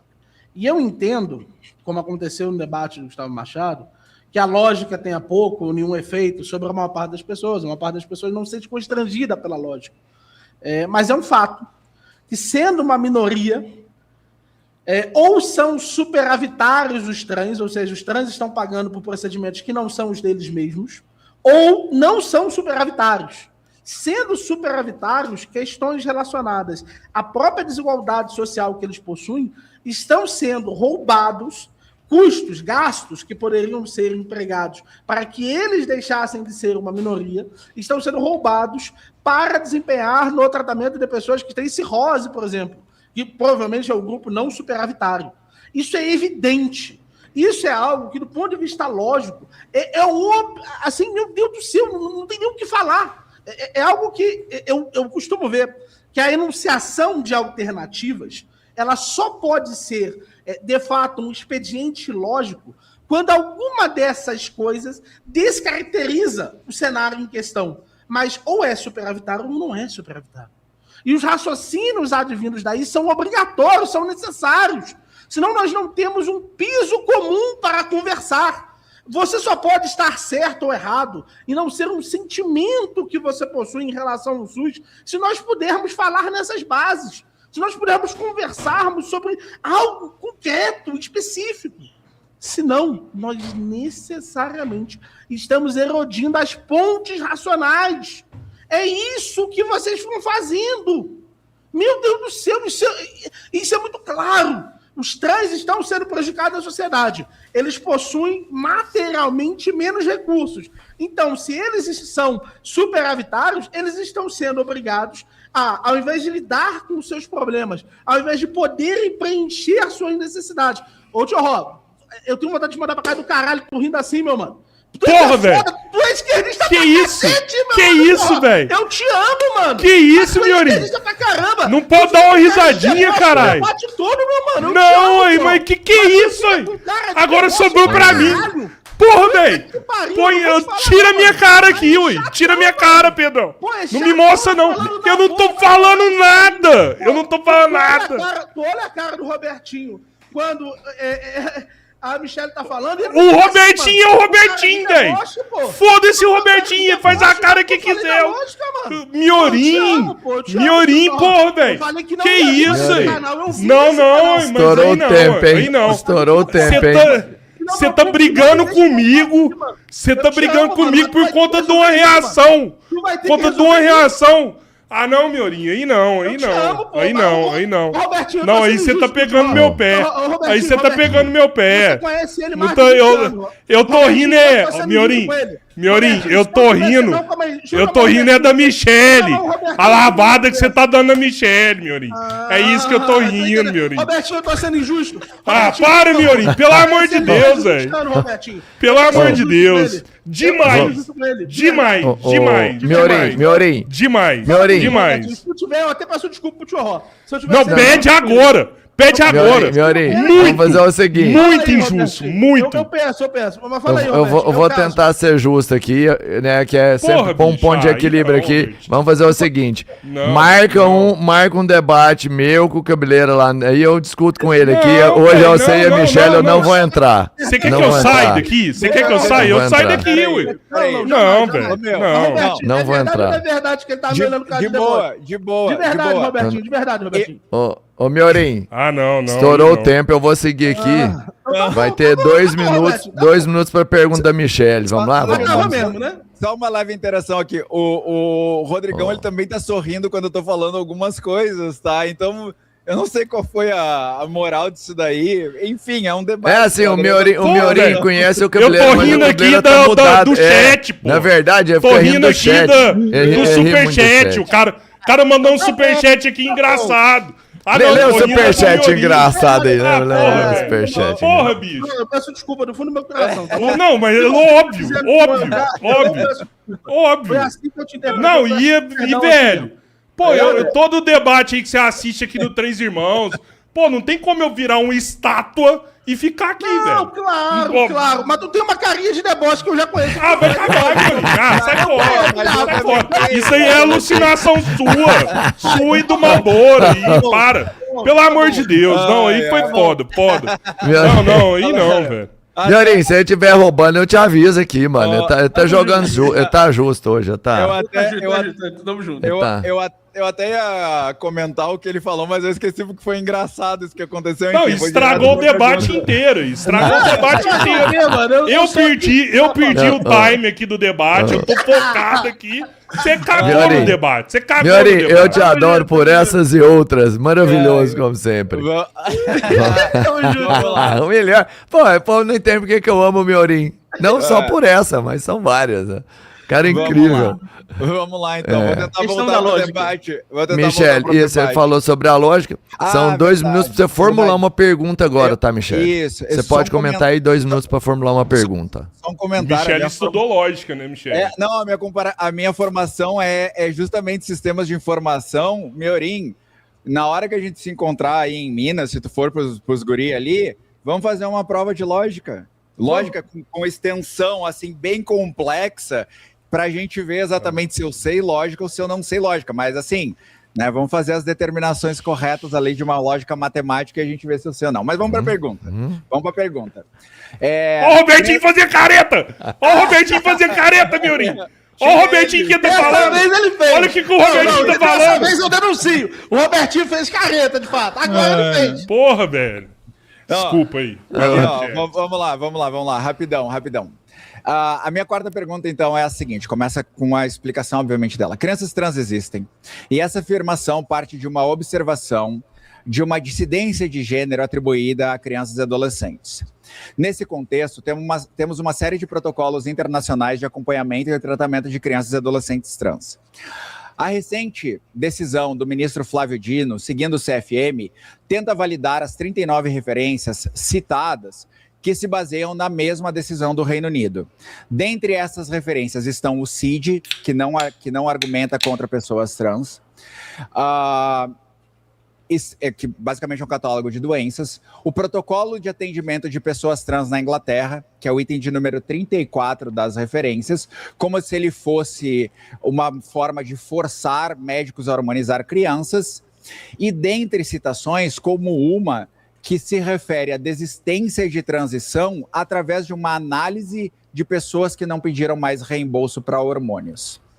Considerando que a decisão do CFM, então, segue claramente uma questão ideológica, visto que as próprias referências citadas não apontam para o impedimento de tratamentos como solução, e considerando que crianças trans fazem transição apenas social, nome e vestimentas, e que jovens trans em estágio Tanner 2 precisam retardar sua puberdade para não ter efeitos permanentes em seu corpo que causarão disforia, pergunto: em que momento médicos, familiares e pacientes pararam de ter o direito de decisão sobre os processos médicos de bem-estar? De que forma causar um desconforto emocional e físico é proteger essas crianças? E qual seria a sugestão do Miorim, então, para que a gente garantisse o bem-estar delas? Para mim é muito claro aqui que a gente tem que começar apontando o óbvio. Hoje a gente mudou a forma como a gente pensa sobre patologia por causa de um homem. O nome é Canguilhem, que depois influenciou Foucault e tantos outros. O que a gente chama de patológico hoje, o que a gente chama de problemático hoje, é algo que prejudica efetivamente o bem viver do homem. E a gente passou a tratar uma série de desvios comportamentais como não sendo efetivamente problemáticos, como sendo algo que não deveria ser de fato executado. A primeira coisa é entender que eu, como libertário, não proíbo, não cabe a mim dizer que você deve proibir nenhum procedimento. A ideia de que a autonomia médica é a regra, isso é muito evidente do ponto de vista libertário, porque a relação que há entre esses indivíduos é claramente privada.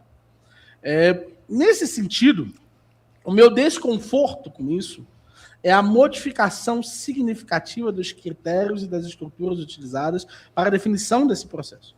E isso, o próprio livro Anti-Woke se dedica a explicar como nós tivemos a inserção dentro da literatura médica das noções de gênero. Isso aconteceu por volta da década de 40 e isso provocou alguns efeitos muito significativos na forma como nós interpretávamos estudos anteriores e posteriores. Então, a primeira coisa o conceito de gênero deveria ter sido transportado das ciências humanas para as ciências médicas? Isso é uma questão. Nós deveríamos, efetivamente, ter normalizado certos comportamentos. Nós deveríamos tratar o patológico dessa forma? Isso é outra questão. Nós deveríamos, em termos objetivos, dar ao médico tamanha ingerência sobre as vidas privadas das famílias? Isso é outra questão. Dado que isso ocorreu, e isso foi uma escolha científica, isso foi uma escolha dos pares, do consenso acadêmico científico, cabe apenas a mim dizer, está feito. Ali o médico possui autoridade. E mesmo que eu lamente efetivamente os rumos que essa pesquisa tomou, a partir dali, eu não posso desconhecer que ela é assim. Por quê? Porque eu posso discordar, por exemplo, da noção do tratamento com sangue, sem sangue para testemunho de Jeová, por exemplo. Eu posso acreditar que o consenso médico é fraco nesse assunto Minha mãe, por exemplo, dedicou a vida a ir contra o consenso médico do tratamento sem sangue de testemunho de Jeová, porque ela acredita que deveria haver autonomia para os pacientes, de fato, terem procedimentos sem sangue. É evidente que eu posso criticar o consenso, mas eu não posso desconhecer o consenso. Eu não posso desconhecer que, tomada de forma privada, essa relação se torna necessária. O nosso grande problema não é a existência desses procedimentos. O nosso grande problema não é a convivência do ponto de vista da ética médica. O nosso grande problema há um vício nessa discussão que, se tivesse sido sanado, ou se for sanado agora, pode mudar as opiniões dessas pessoas no futuro? Nós acreditamos que sim. Nós acreditamos que, em termos claros, boa parte desse processo só aconteceu, inclusive, porque nós tivemos uma supra-representação de certos grupos na definição do processo das políticas médicas. Então, no livro, por exemplo, a gente explicita que na década de 70, após 68, nós tivemos uma mudança significativa da composição dos centros médicos. E isso fez com que eles passassem a adotar políticas cada vez mais à esquerda. E essas pessoas são pessoas conhecidas, são hoje heróis da militância LGBT. E eles tiveram esse papel. Será que se nós tivéssemos uma composição mais próxima à representação da própria sociedade, teria sido assim? Esse é o único dilema que eu coloco. Porque me parece que essa questão foi enviesada.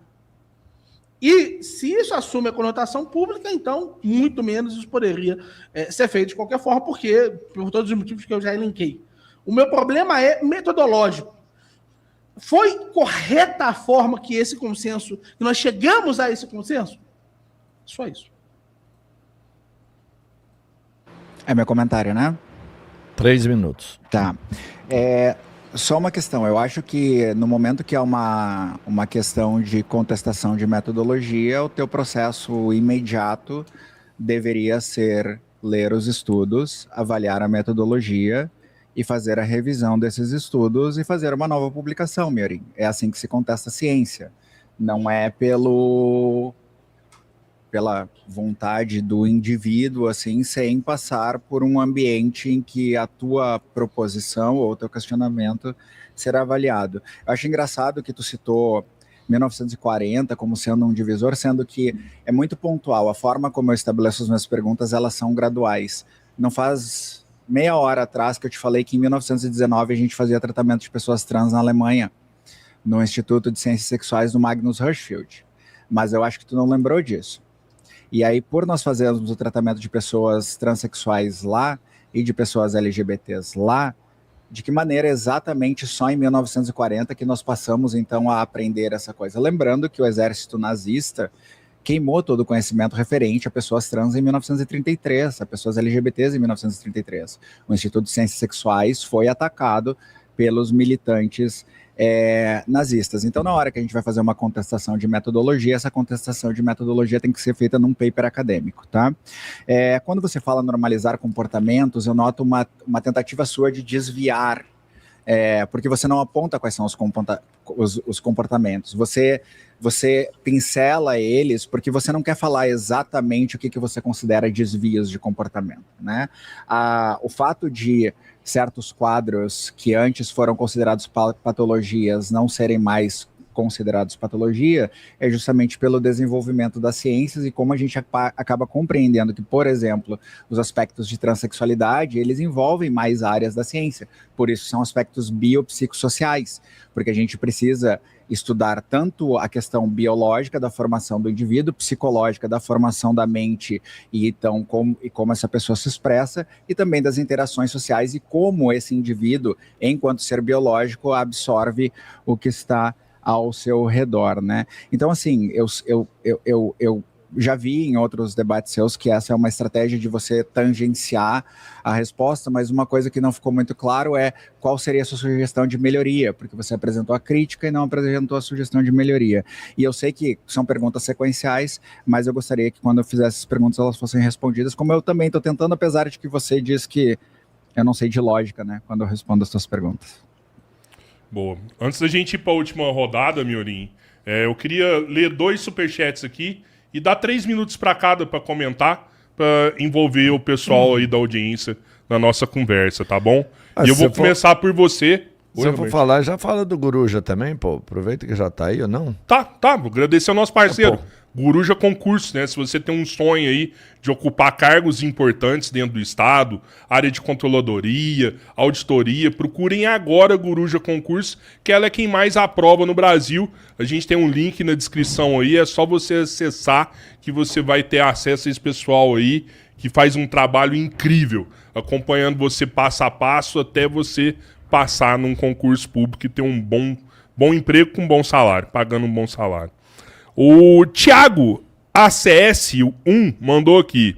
Se puder perguntar pelo menos essa pro Miorim, eu agradeço. Miorim, que axioma você extrai dos ensinamentos de Cristo para odiar pessoas trans? Ou os pobres que você afirmou na sua live categoricamente odiar?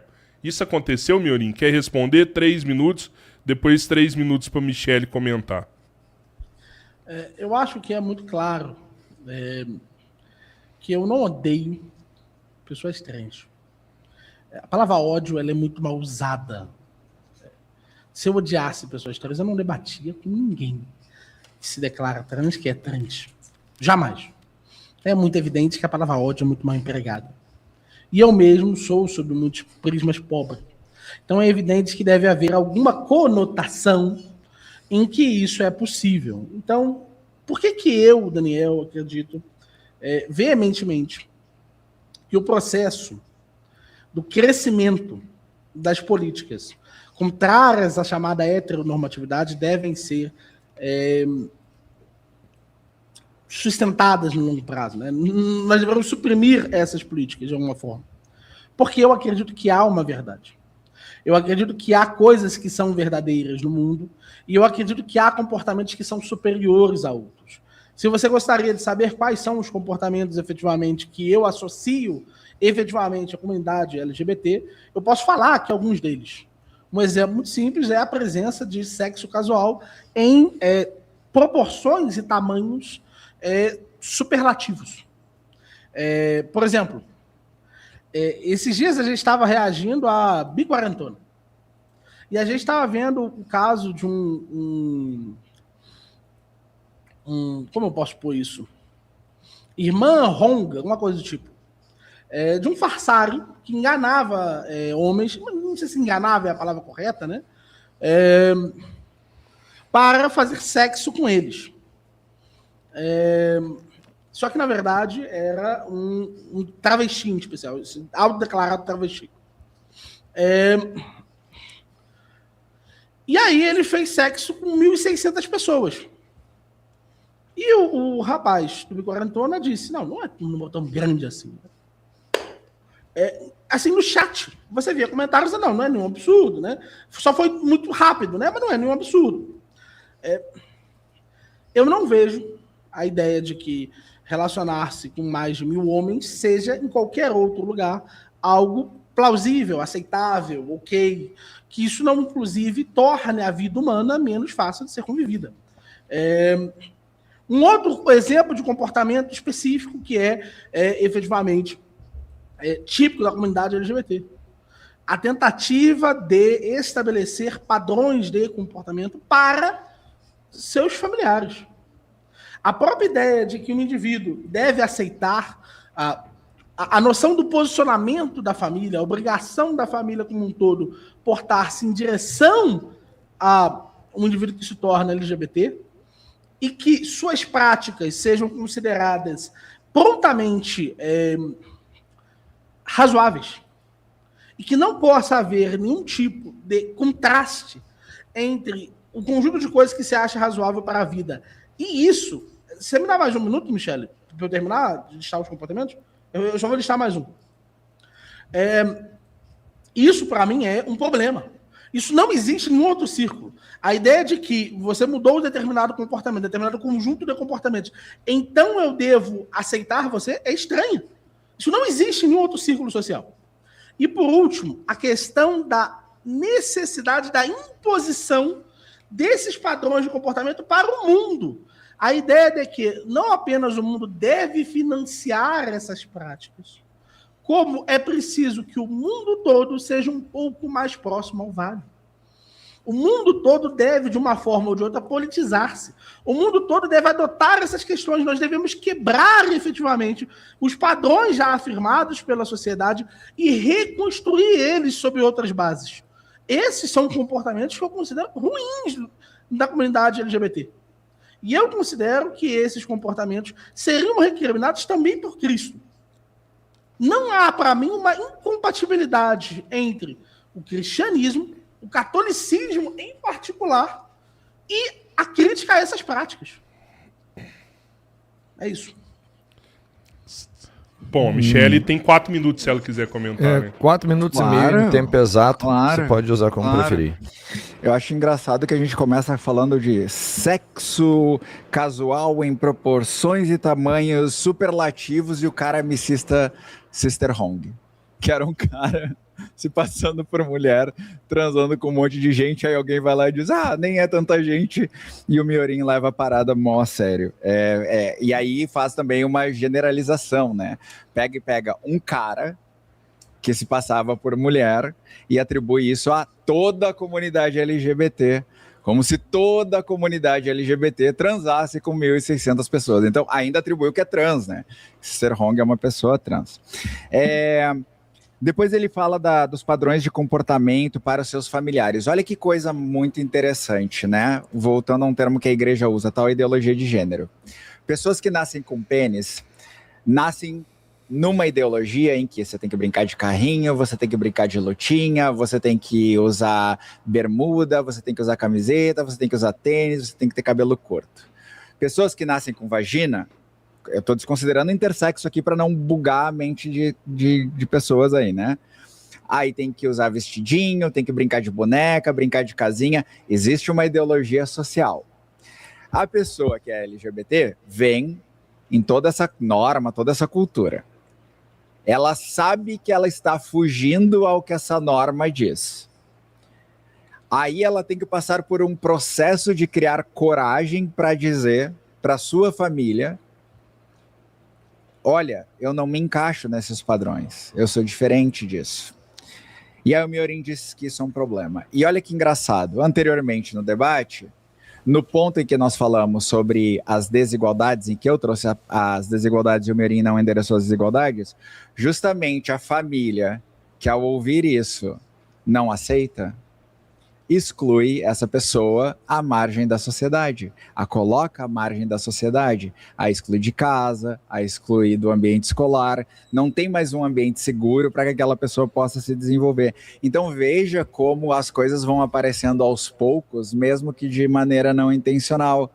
Lá o que aconteceu no passado, que em algum momento foi o presente, né, Miorin? Lá houve a discriminação e agora você, sem querer, defendeu isso daí, né? E além disso vem a imposição para o mundo. E olha que interessante, a gente não tem nenhum projeto na Câmara que visa tirar o direito de um homem branco de usar o banheiro, ou do Miorin de se declarar católico e professar a sua fé, mas a gente tem centenas de projetos tentando remover o direito de pessoas trans.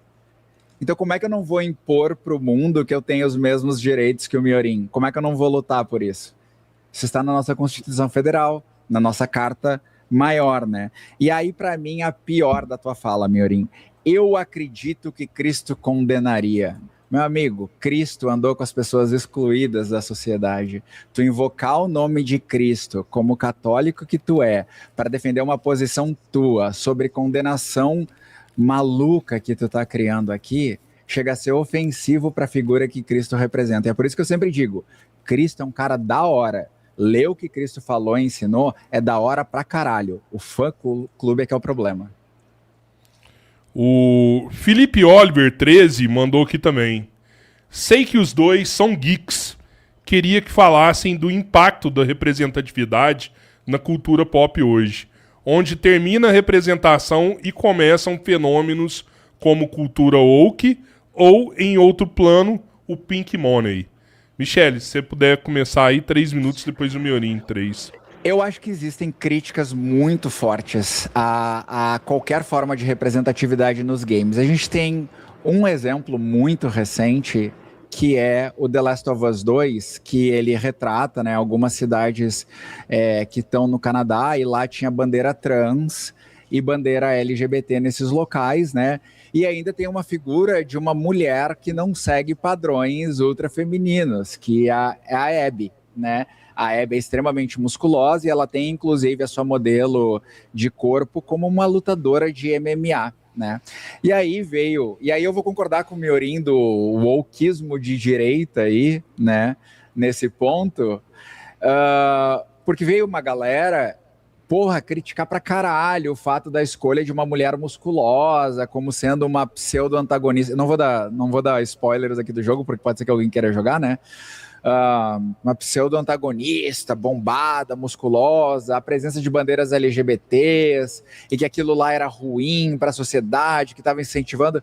Puta que pariu, velho. É uma bandeira num jogo pós-apocalíptico onde tem um monte de monstro comendo o teu pescoço e tu tá reclamando disso, né? E aí é muito engraçado que o mesmo não aconteceu num jogo muito mais liberal, que é o Baldur's Gate 3.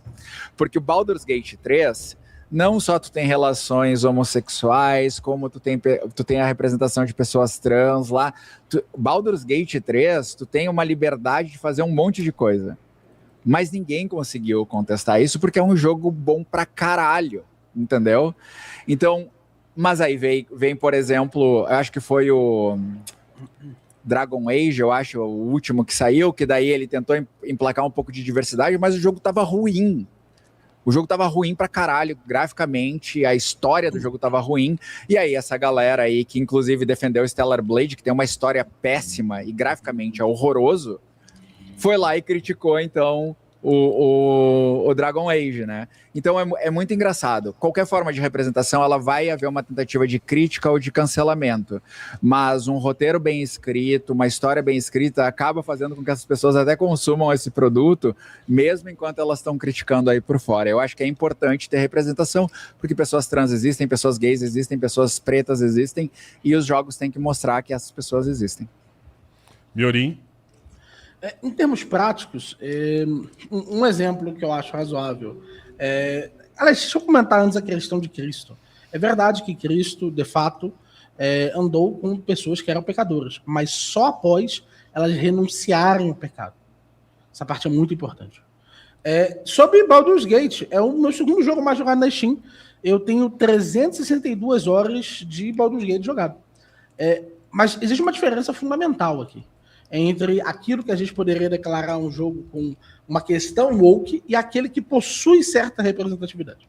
A grande questão a história é organizado em torno da superação de um estado de minoria desse indivíduo em particular? Ou seja, o cerne é a forma como aquela minoria subverteu a estrutura do mundo para se reafirmar? Ou ela é uma história, tal como todas as outras, em que o indivíduo, a particularidade do indivíduo é o componente central. Nós olhamos para a história como a capacidade de entregar uma determinada mensagem ou da superação de um certo indivíduo, de uma realidade direta e clara. E assim, em termos práticos, quando a gente vê, por exemplo, compara Matrix, por exemplo, que é um filme voltado à questão da representatividade. Nós temos ali uma história que a história per se não depende dessa estrutura, não depende da superação da minoria através desse tipo de análise. Então, quando a gente tem esse tipo de narrativa, nós geralmente destruímos os filmes que a gente gostaria de ajudar. Então, um exemplo muito simples.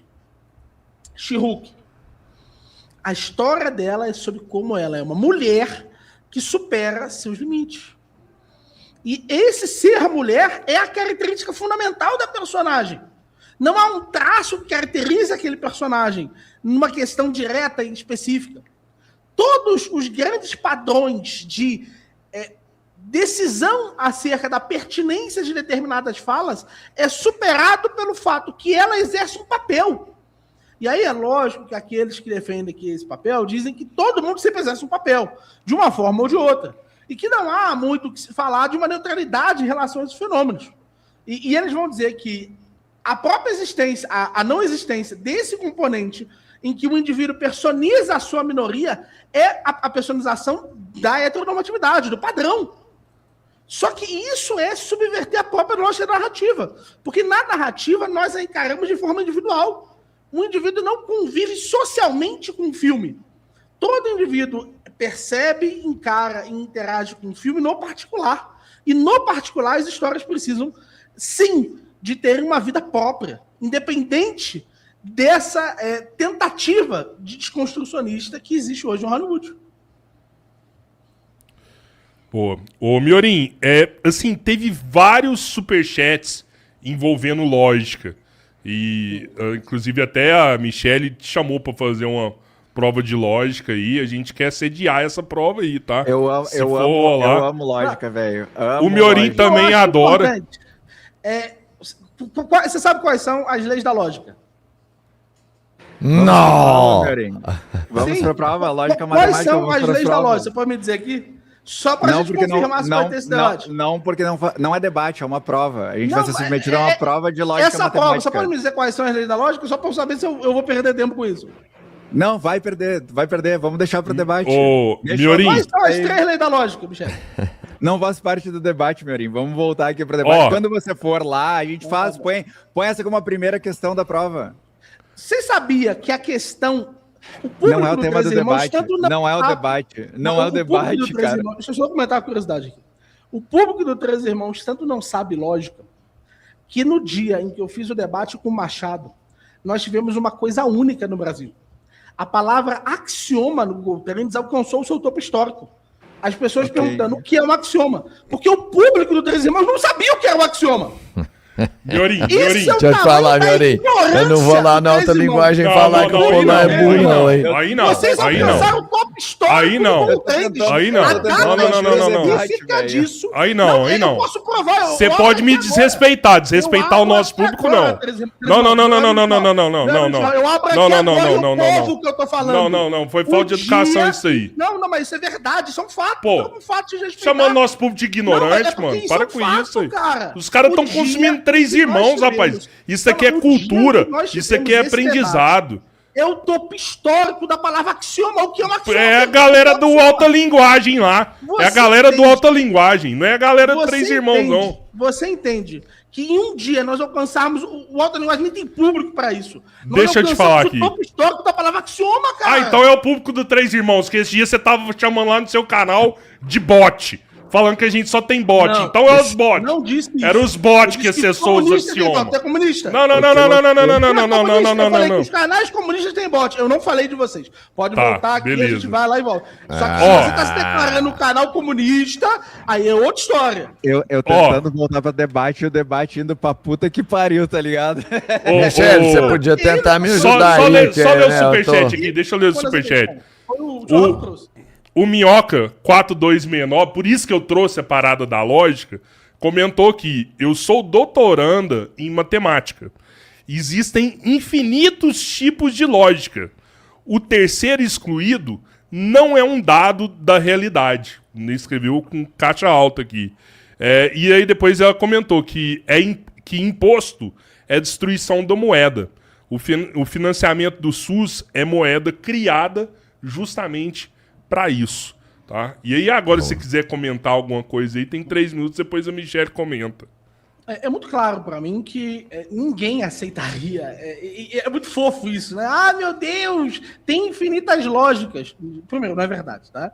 Existem alguns projetos lógicos. Em especial, existe o grande motivador desse projeto foi um brasileiro, o Newton da Costa. O Newton da Costa criou aquilo que a gente chama de lógica paraconsistente. A lógica que nega o princípio da não contradição.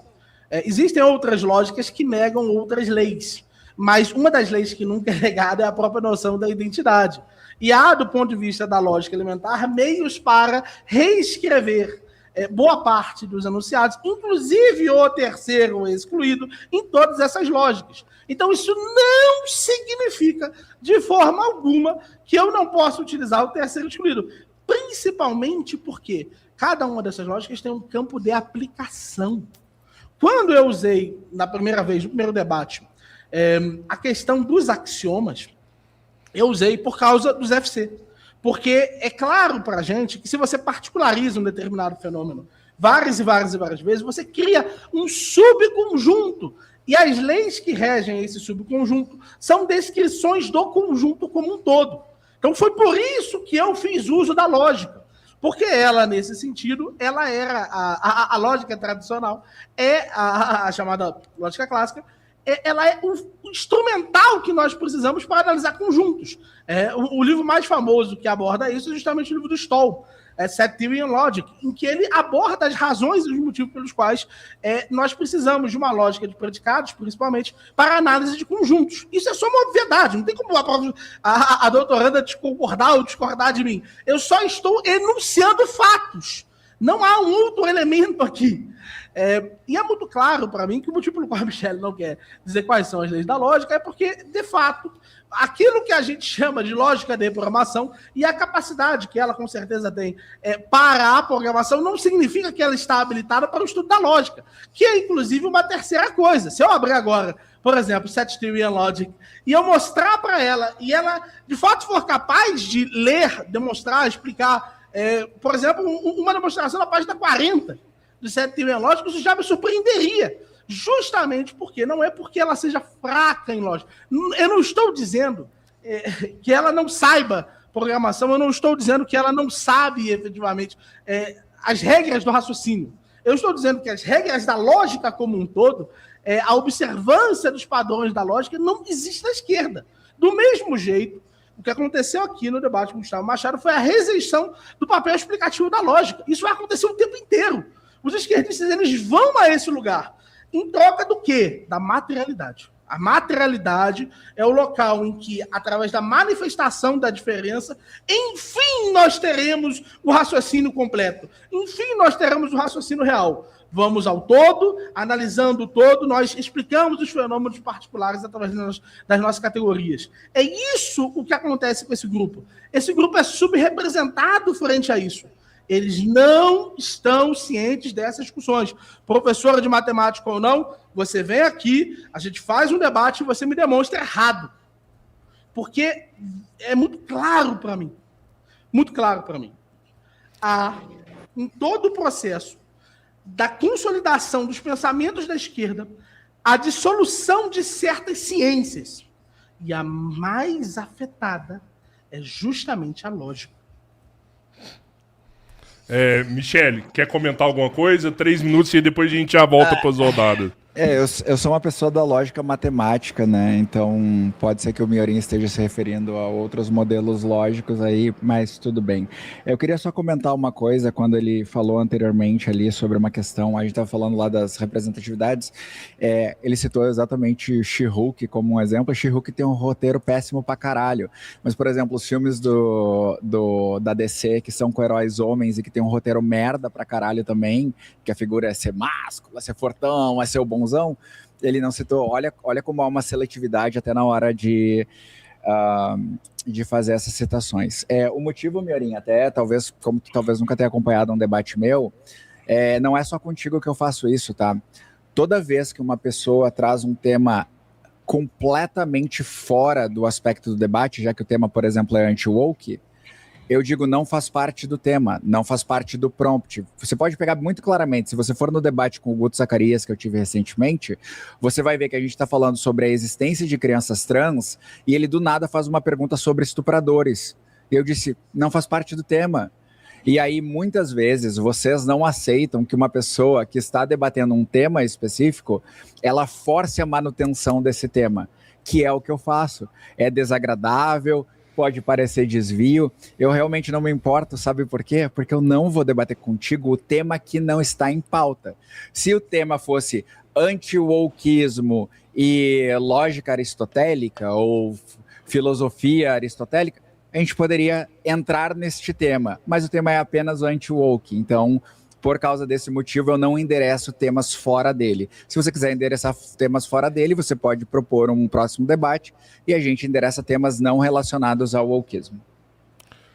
Boa. Vamos voltar para a rodada de perguntas, Robertinho? Vamos lá, é o Miorin com uma de 2, hein? Beleza, Miorin. Vamos lá, sua última pergunta no debate.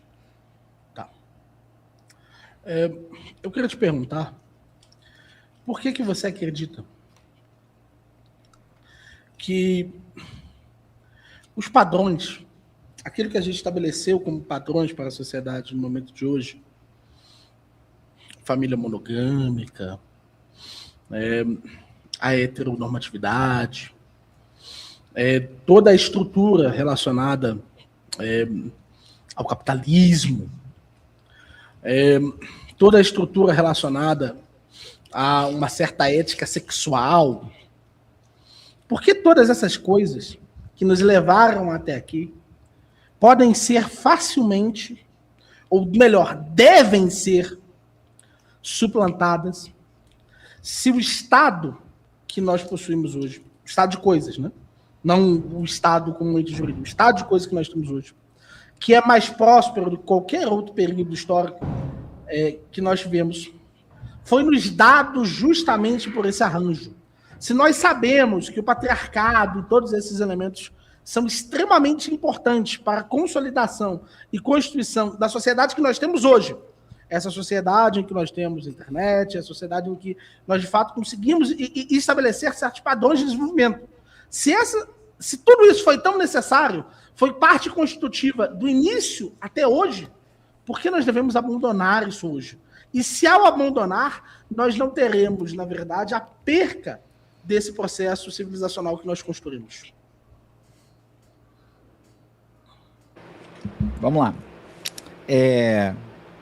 Primeiro que eu não sei de onde você tirou que eu quero que a sociedade ou que as famílias monogâmicas deixem de existir. Eu quero que as famílias monogâmicas não se metam em outras estruturas familiares, que não tentem legislar em cima de outras estruturas familiares. Sobre a heteronormatividade, aí sim, aí eu sou contra.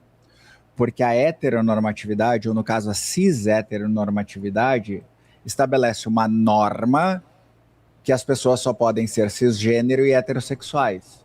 Só que nós somos animais, nós viemos de um processo evolutivo em que a nossa cadeia de mamíferos tem centenas de outros animais que demonstram, por exemplo, comportamento homossexual. É facilmente analisável isso, né? Tu não precisa ir muito longe para isso. E aí eu acho muito legal que tu falou que esses progressos ocorrem através do advento do capitalismo, numa sociedade que hoje nós temos internet, computadores. E quem foi o cara que é considerado o pai da informática para a gente ter tudo isso hoje?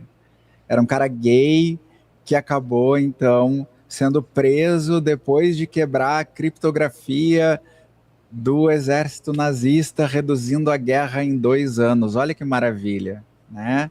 Aí a sociedade cis-heteronormativa fez o quê? Avaliou a moralidade deste cara por ele ser gay e o prendeu e ele acabou morto, né?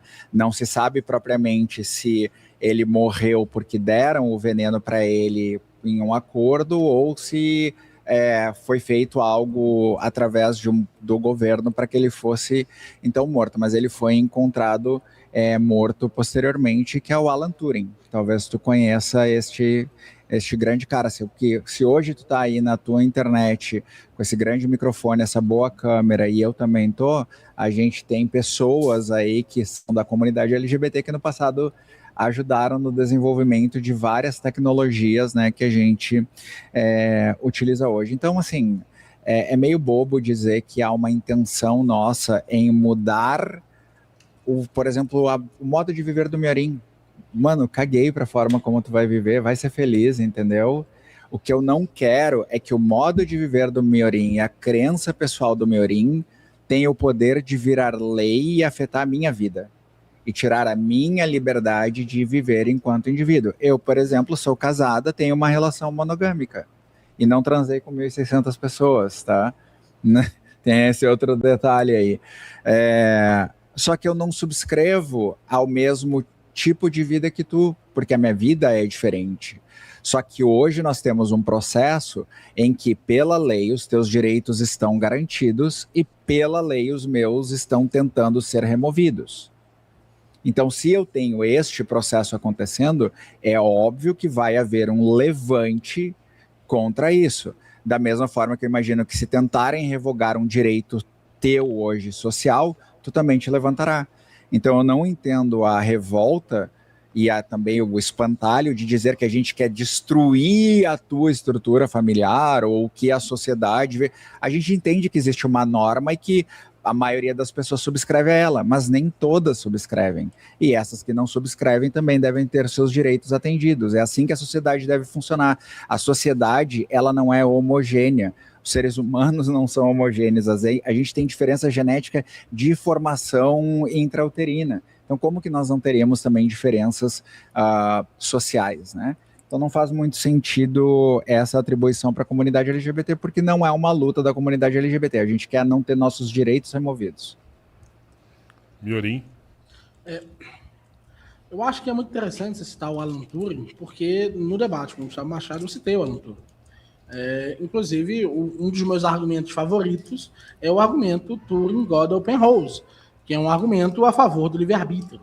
É muito, muito estranho essa ideia de que o Alan Turing seja um exemplo para você. Porque o Alan Turing é um excelente contra-exemplo. Uma pessoa que, sendo homossexual, ele tinha, de fato, uma contribuição tão significativa que ele não pôde ser rejeitado pela sociedade. A sociedade não apenas incorporou o Turing, a sociedade aceitou o Turing e utiliza, mas é muito simples, o próprio Penrose utiliza o Turing abertamente. E o Penrose é, sob todas as formas possíveis, um homem reacionário. Então, é evidente que não é necessário, não foi necessário, e jamais precisaria ser feito, que nós tivéssemos uma política afirmativa para o Alan Turing. Em termos objetivos, as suas contribuições foram as mesmas de grandes outros cientistas. Então, essa é a primeira coisa. A segunda coisa, você relatou muito a questão de que você não quer mudar os padrões. Isso é falso. Você sabe que isso é falso. Você sabe que hoje há um esforço muito significativo por parte de boa parte dos teóricos. Por exemplo, a própria Judith Butler. A Judith Butler exerce pressão através... Mas isso é só um fato.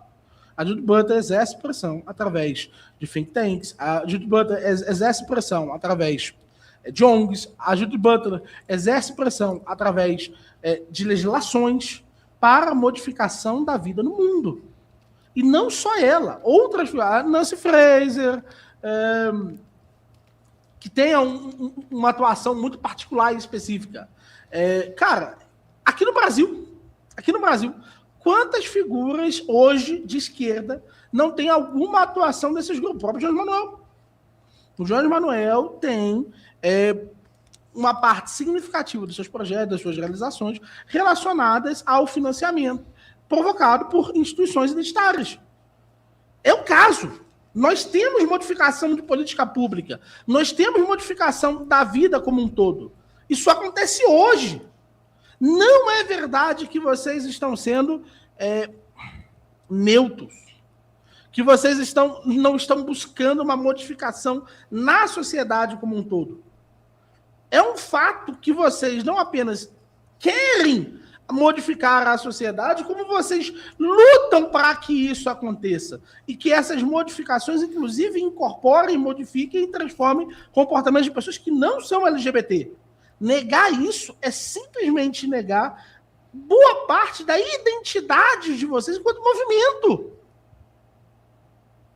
Pode falar. Michele, sua última pergunta.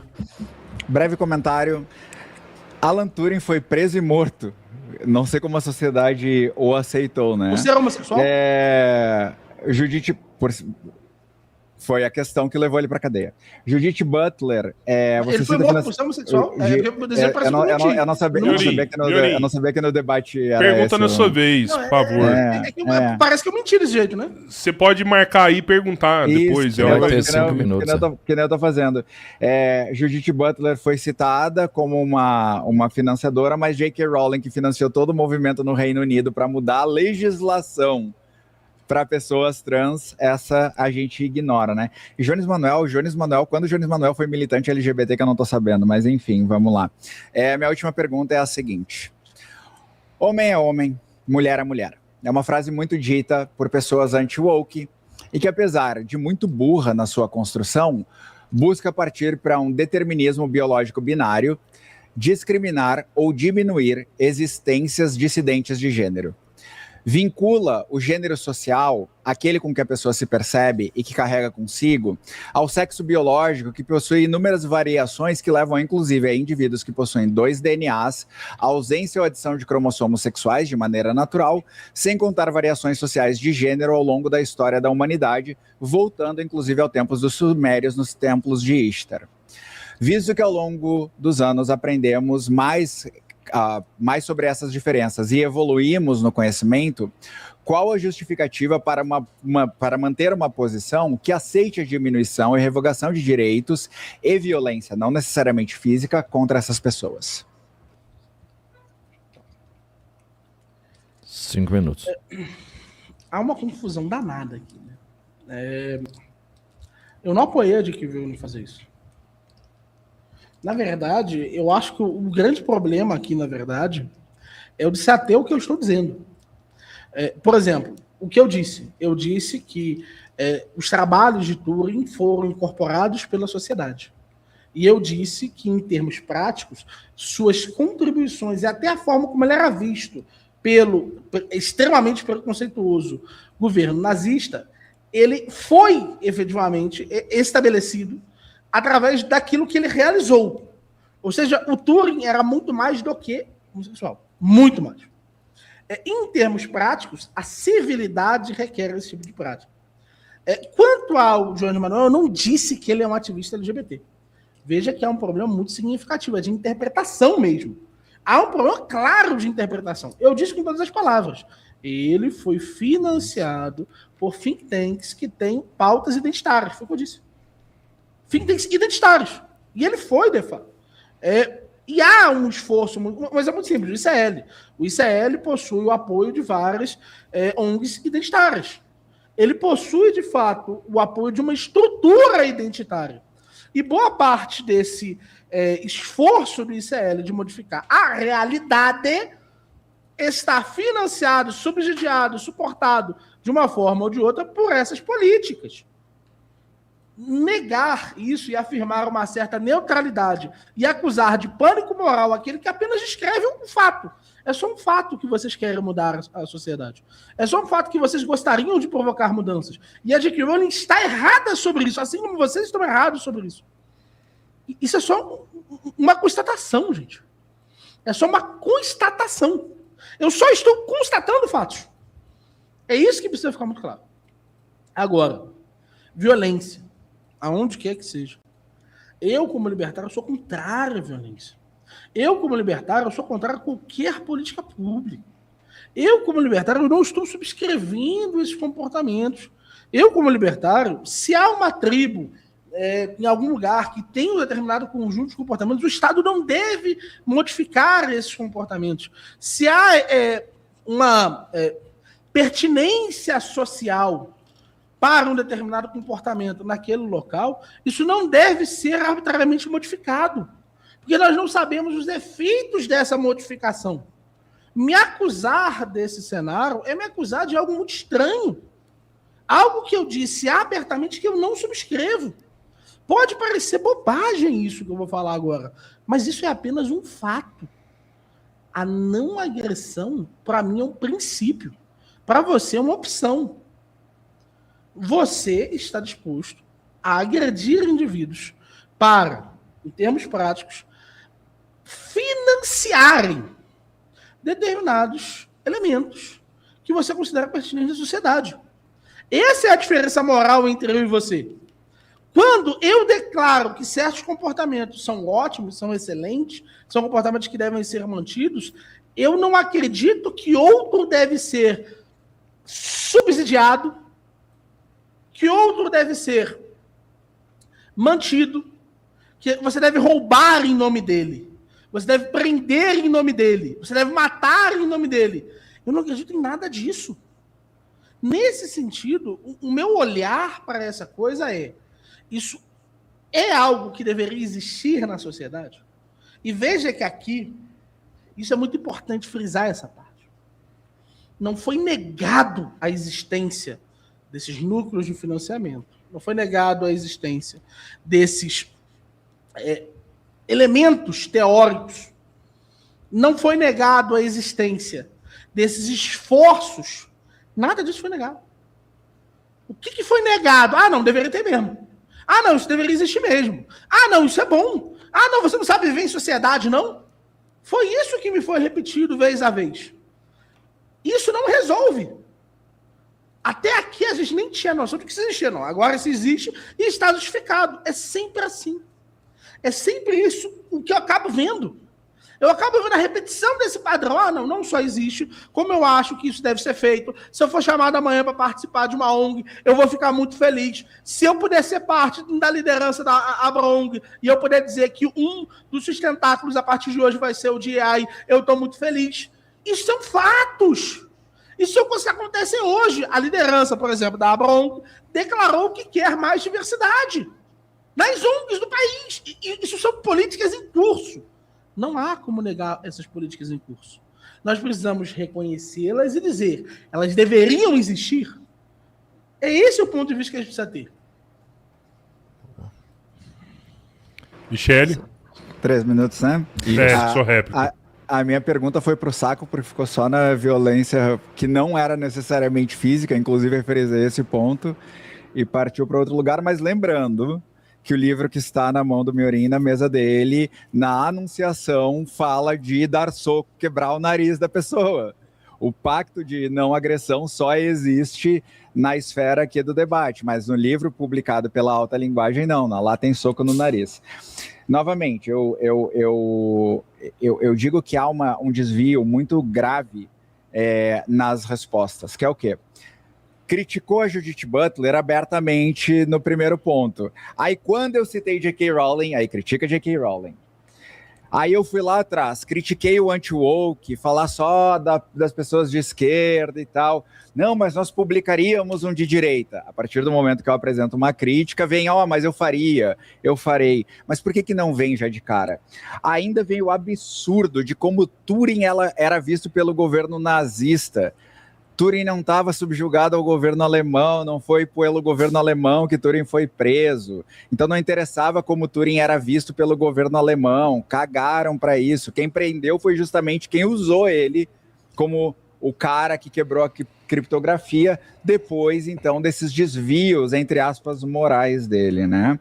Então fica um pouco foda, porque, tipo assim, eu me dediquei consideravelmente, falei com os meninos, pedi para mandarem o teu livro, infelizmente não consegui ler todo até estar aqui no debate, mas eu fiz as perguntas, elas muito precisas, porque eu gosto de trabalhar no fato. A violação de direitos de pessoas LGBTs no Brasil é fato pelos projetos de lei que estão na Câmara, não é uma ilusão, está ocorrendo nesse momento e vem ocorrendo constantemente. O ataque a qualquer forma de diversidade, inclusive políticas afirmativas, é constante. A existência de cotas de pessoas trans que são subrepresentadas em todos os cortes da sociedade e que é algo que foi constatado como maneira legal e constitucional pela arguição de violação de princípio fundamental 186 do Supremo Tribunal Federal, é hoje tratada como se fosse algo inconstitucional ou ilegal. Então a gente tem constantemente movimentos que são ativos contra os direitos básicos dessas pessoas de acesso que o Miorin não teria problema em acessar. Então a minha crítica, Miorin, nesse caso aqui, visa justamente eu critico só o lado que me traz engajamento, que me traz número, que me traz voto. E de novo, cara, você cita, eu como libertário, mano, no dia que a gente viver no Ancapistão, porra, legal, aí eu vou subscrever as tuas ideias e pode ser que elas sejam aplicadas, mas por enquanto a gente vive no Brasil e a Constituição Federal não é baseada no anarcocapitalismo. O Miorin, o Paulo Silas mandou R$20 aqui e perguntou: Miorin, como tu concilia ser libertário e ao mesmo tempo querer conservar a sociedade atual? Me parece que és contra a luta. Parece que o Miorin travou lá, hein? Tá aí, Miorin? Tá me ouvindo? Tá ouvindo, né? Beleza. Só a câmera só aí. Só a câmera que deu os docinhos. Quer que eu comece de novo, Leo? Ajeitei. Não, eu ouvi. Eu vou deixar... Pode ficar assim mesmo. Enquanto você arruma aí, eu vou ler então um pra Michele aqui. Não, eu tô aqui, se você não se importar Calma aí, eu vou resolver isso aqui agora, calma aí. É que às vezes a câmera, quando ela desconecta na USB, assim, só reiniciando o computador, né? Não sei se vai conseguir voltar. A minha, se desligar aqui, esquece, né? Ó, o nosso amigo aqui, psiquiatra Fernando Fernandes, tá acompanhando, Robertinho? Um salve pro Fernando Fernandes, mano. Ó, esse cara, a Michelle, a gente já falou pra seguir o canal dela, já falou pra seguir o Alta Linguagem, mas vocês querem, cara, vocês estão preocupados com saúde mental, enfim, com saúde. Fernando Fernandes. Obrigado, viu, doutor? Tá aqui com a gente aqui. Ele comentou: debate duro, mas educado, cordial e aparentemente sem expressão de ódio. Parabéns, Miorim, Michele e a equipe do Três Irmãos. Michele, teve alguns superchat... Ó, o Miorim arrumou? Ah, o Miorim ali. Voltou já. Rapaz. Então vou voltar pra aquele lá, Miorim. O Doutorian mandou R$20. Falou, todo liberal é de esquerda... Não, opa. É aqui, ó. Paulo Silas. Mandou R$20, falou que, Miorim, como tu concilia ser libertário e ao mesmo tempo querer conservar a sociedade atual? Me parece que és contra a luta de expressão do espaço das minorias, pois vai contra o teu modo de pensar. Vamos lá. Primeiro que isso é uma coisa muito estranha para mim. Eu fui criticado pelo Saquarema, aqui nessa casa, porque eu dou sustentáculo para políticas que eu critico. Ou seja, um exemplo muito simples. Deve haver alguma restrição a algum transexual, a algum homossexual, a alguma mulher, a algum homem negro, a mulher negra, a algum deficiente, PCD, qualquer coisa do tipo. Em relação à legislação, a resposta é não. Não deve haver. Então, é evidente que, do meu ponto de vista, eu tenho sim um lado. Eu estou do lado da direita nesse sentido. E a razão pela qual eu estou do lado da direita é porque a esquerda no Brasil é autoritária. Só que, durante o governo Bolsonaro, eu levantei várias hashtags. Uma, por exemplo, Bolsonaro desarmamentista. Uma outra que eu levantei é dizendo que o Bolsonaro estava restringindo a exportação de produtos chineses para o Brasil. Eu, Daniel, diversas vezes me posicionei durante os 4 anos de governo Bolsonaro contrário, de fato, a políticas que eu considerei serem ou discriminatórias ou que eu considerei abertamente, diretamente, como você quer um exemplo de uma política que afetou muita gente e que eu fui contrário de forma abrupta? Noção dos detratores do governo federal. Estavam sendo investigados pelos órgãos relacionados ao Bolsonaro. Havia uma lista de detratores do governo federal. Tem um post meu, antigo no Twitter, em que eu reclamo disso e eu digo, o recorte para ser um detrator do governo federal foi o seguinte: era alguém que o Bolsonaro amava odiar.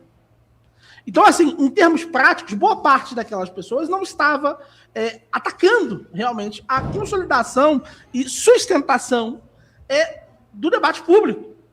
Não eram pessoas que faziam mal ao Brasil para serem tratados como se eles estivessem indo contra a soberania nacional. Nada daquilo fazia sentido. Então, não é verdade que eu, Daniel, não tenho uma posição dúbia para a direita. Na verdade, o motivo da minha posição dúbia é justamente porque eu estou sempre de um lado, o lado da liberdade, e contra o Estado. E o problema e é muito objetivo, um exemplo muito simples. Você está vendo esse livro aqui, dessa mulher? Wendy McElroy. Ela é uma progressista, feminista, individualista. A Wendy McElroy. É um dos livros que nós mais temos orgulho de ter traduzido. Inclusive, a nossa gatinha se chama Wendy, porque nós temos muito afeto pela Wendy McElroy, que é uma progressista aberta. Só que, ao mesmo tempo que ela é uma progressista aberta, ela não defende a utilização do Estado para essas práticas. A Wendy McElroy chega ao extremo. Você falou, prática, ele aqui defende que bata em pessoas, que disserem que ele é racista. A Wendy McElroy defende aborto. Você vendo aqui, essa mulher aqui, eu sou católico. A existência de divergências claras e objetivas em relação ao que eu acredito, não me impede de reconhecer, de forma alguma, a pertinência intelectual de outros grupos. Só que a esquerda precisa ser combatida. Porque a esquerda no Brasil, ela é profundamente autoritária. É isso. Quer comentar alguma coisa, Michele? Porra, 3 minutos. Se quero, porque na verdade ele estava respondendo a uma questão da pessoa criticar o fato dele ser libertário e mais aí querer conservar valores, mas aí essa contradição eu não vi respondida. Eu só queria comentar 3 pontos da resposta muito em cima desse tema, tá? Sobre termos alguma coisa da esquerda ser autoritária. Não me surpreende um libertário ver a esquerda como autoritária, mas isso basicamente é uma generalização que é a mesma generalização que você criticou lá quando a gente falou do homem branco ser violento, né? E é muito estranho, que daí é pimenta no olho dos outros é refresco para mim, né? E aí, quando a gente faz essas tais generalizações, a gente está falando de potenciato, né? O homem, ele é potencialmente quem comete as violências, e isso está baseado nos dados. E aí eu acho engraçado que nós, pessoas LGBTs, lutamos contra uma mesma coisa que tu, Miorim, liberdade contra o Estado. E é por isso que para ti sou autoritário, quando a gente quer lutar contra o Estado que está tentando passar projeto de lei para remover nossos direitos. Então, se tu tem essa visão, tu, na verdade, deveria estar do lado do movimento LGBT, lutando por essas intervenções do Estado para remover direitos. Mas de quem são essas intervenções? Da direita. Quem tu acabou de dizer que está do lado. Só isso. Ô, Michele, o Esther Silva mandou $10 aqui e comentou: eu quero pedir perdão para Michele em nome dos cristãos, que, assim como eu, já repetiu esse discurso religioso. Hoje eu posso amar minha neta por quem ela é. Obrigado pela sua vida. Pô, da hora. Eu vou comentar só pelo seguinte, gente. Eu não abomino a religião de ninguém ou a fé de ninguém. Eu, inclusive, cito tranquilamente que eu fui católico e muitos ensinamentos que eu tive na Santa Igreja vieram até hoje, principalmente ensinamentos de Jesus Cristo, né? De alimentar aos pobres, de dar o que vestir aos pobres, de acolher aos pobres, de acolher aos animais, né? É uma coisa que até hoje eu carrego nisso e é um aprendizado que eu tive da igreja. E eu nunca vou ignorar que esse é um aprendizado da igreja. A grande questão é que, para outras questões, seres humanos e não a representação de Jesus Cristo passaram a interpretar coisas da igreja da Bíblia, de forma preconceituosa, né, para justificar posições legislativas e até sociais. E é isso que eu me oponho. Eu sou muito feliz com quem não quer abortar, não aborta, mas tu não deveria ter o direito na vida da outra pessoa. Eu sou muito feliz com quem não é gay, não quer casar com gay, só não deve se interferir no casamento de uma pessoa gay, né? Então, no dia, a minha visão é a seguinte: no dia que a pessoa tiver a opção, de abortar ou não, e ela optar não abortar, legal.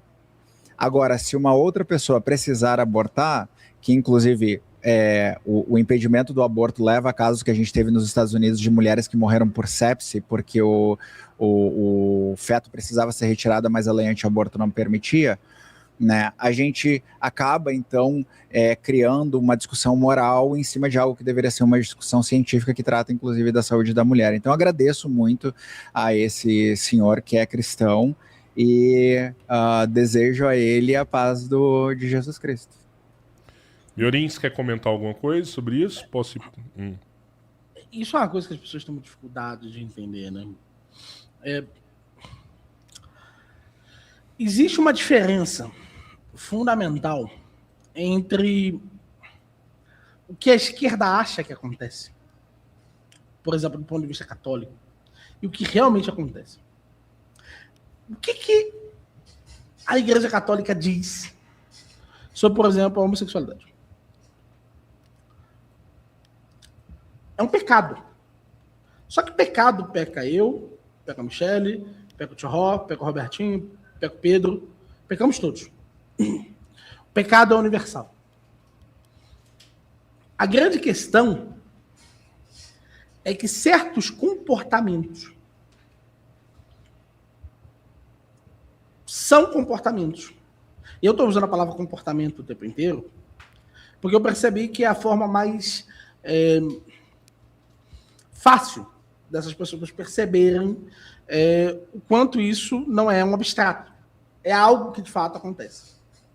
Certos comportamentos, eles são excludentes. Então não é possível ser um homem casado, com filhos, com uma mulher, na Igreja Católica, seguindo os princípios e preceitos, e simultaneamente ser um homem gay, sexualmente ativo. Essas duas coisas são excludentes. Ou nós seguiremos preceitos do mundo, ou nós seguiremos preceitos da fé. Uma coisa exclui a outra frente à sua atuação particular. Mas isso não significa que essa pessoa seja menos minha irmã, meu irmão. E não significa de forma alguma que na hora de entender esse processo, nós tenhamos que dar a ele um grau de repugnância. É perfeitamente possível odiar o pecado, mas entender que nós temos pecado. Todos nós temos pecado. E todos nós pecamos continuamente. A condenação desses elementos é uma condenação necessária, mas que ela não pode se tornar algo que impeça que nós olhemos para o ser humano que há do outro lado. Essa é a questão. É isso. Vou ler o último aqui, depois a gente vai para as considerações finais. Agradecer a galera aí que virou membro aí do canal. Pô, o valeu, André galera. também, É muito que membro por importante, 6 né? meses, Isso, legal. Mandou pô. mensagem aqui pra gente também. E fala da importância aí, Robertinho. Pô, então, quem quer que virou membro aí por 6 meses? O André Kikli. André Clique, você já vê, esse cara aí é foda, mano. Cara é diferenciado, é membro aqui, pô, tá ajudando. É porque você ajuda diretamente, aí você realmente tá ajudando o trabalho que a gente faz, valorizando. Cara, é essa motivação que a gente precisa, porque ela vai muito além de acompanhar a gente, é participar diretamente do projeto. Esse aqui eu vou ler também, Robertinho. Michele é ótima, Rodrigo é ótimo e lindo. Caralho, mano, é isso aí. E o Cabeleira, se vocês estão vendo aí nesse começo de ano, se preparem para um final de ano surpreendente, E mano. aí ele pegou e falou aqui, Robertinho, vem pra Revolução e abandona o capital. E por fim, novamente, antes de falar chamem que você é lindo. pra bater papo a senhorita Bira. A gente tá conversando. Que tá falando que o papo vai ser bem bacana e chamar ela. A gente vai chamar, sim. Ô, Já Rodrigão, estamos conversando. vai deixar as pessoas reclamando ali que estão te pagando aí 50 no superchat e não estão sendo lidos. Eu tô chegando nele aqui. Tô chegando nele aqui, ó. Michele, você falou que não tava olhando o chat aí. Você tá jogando a trairagem, Michele. Não acabou o debate? Eu acho que o debate tá, não, beleza. Eu tenho a informação da Michele, eu vou contar pra galera, se bem que ela já falou durante a episódio, que ela olhava pra cima, ela não tava esperando uma mensagem divina. As perguntas dela estavam anotadas na tela acima dela. Ela olhava pra cima, tipo assim, né? Não era buscando orientação divina, era só pra ler a pergunta. Não era no chat GPT, não, Roberto? Não. É no Open Office Writer, que é o meu não capitalista, é o meu Office não capitalista. Ô, Michele, bem lembrado, o Firebeats BR mandou R$50 aqui, fazendo uma pergunta pra você. Michele, trabalho há mais de 20 anos com cybersecurity, inclusive na editora Abril. Sou autista nível 1, laudo desde 2016 e estou buscando uma recolocação. Como profissionais sêniors e neurodivergentes podem se posicionar melhor hoje? Posso enviar currículo? Ó, pra quem... Isso eu falo nos meus conteúdos, eu até vou olhar respondendo pra câmera, tá? Quem quiser saber sobre a minha questão profissional, porque eu não misturo a persona Strava da vida, a debatedora e tal, com a Michele Breia, que é profissional de TI, tá? Mas o meu LinkedIn, se vocês botarem lá na URL, põe tudo junto, linkedin.com/, e aí o meu nome, Michele Breia Soares, tá? Lá vai chegar no meu perfil. Eu tô loira ainda lá, gente. Vou voltar a ser loira, inclusive. Lá vocês podem me mandar currículo, lá eu divulgo o currículo. Se houverem vagas da minha empresa, eu republico. E eu sempre busco indicar, né, para vagas de empresas que têm políticas de diversidade e inclusão e que entendem de certas necessidades de pessoas. Eu já tive pessoas autistas nível 1 que tinham sensibilidade sonora e a gente teve que trabalhar com headsets, com cancelamento de ruído para a pessoa poder performar no ambiente de trabalho, né? Então, lá no LinkedIn você consegue me mandar currículo e lá eu consigo fazer o compartilhamento dele, porque tem vários headhunters que me seguem lá, né? Que são a galera que fica caçando profissional. Então, manda lá que lá eu consigo ajudar.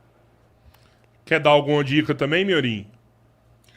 Cara, eu acho, na verdade, que talvez a área mais propícia a não ligar para esse tipo de coisa seja justamente a área de cybersec, né? Por exemplo, a taxa de empregabilidade de uma DSEC da vida é altíssima. Existem certificados que a taxa de empregabilidade é mais de 95%.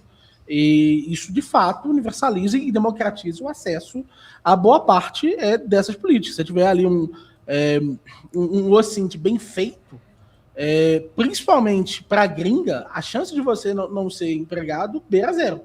Por quê? Porque, em termos práticos de alocação, tem 300, 600, 900 candidatos, eles colocam um critério, então você está aceito, né? Então, eu realmente acho, inclusive, que veio bem a calhar isso daí. Sendo da área de TI, a Michelle com certeza viu isso. Há preconceito, sim, nessas áreas, mas a presença de certificados dilui parte do preconceito e cria a oportunidade para que ela vai dizer, não, mas não dá para chegar no certificado e tal, por todos os motivos que ela já falou aqui.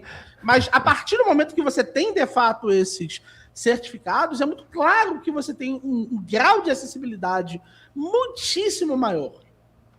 E isso é só uma obviedade. Boa.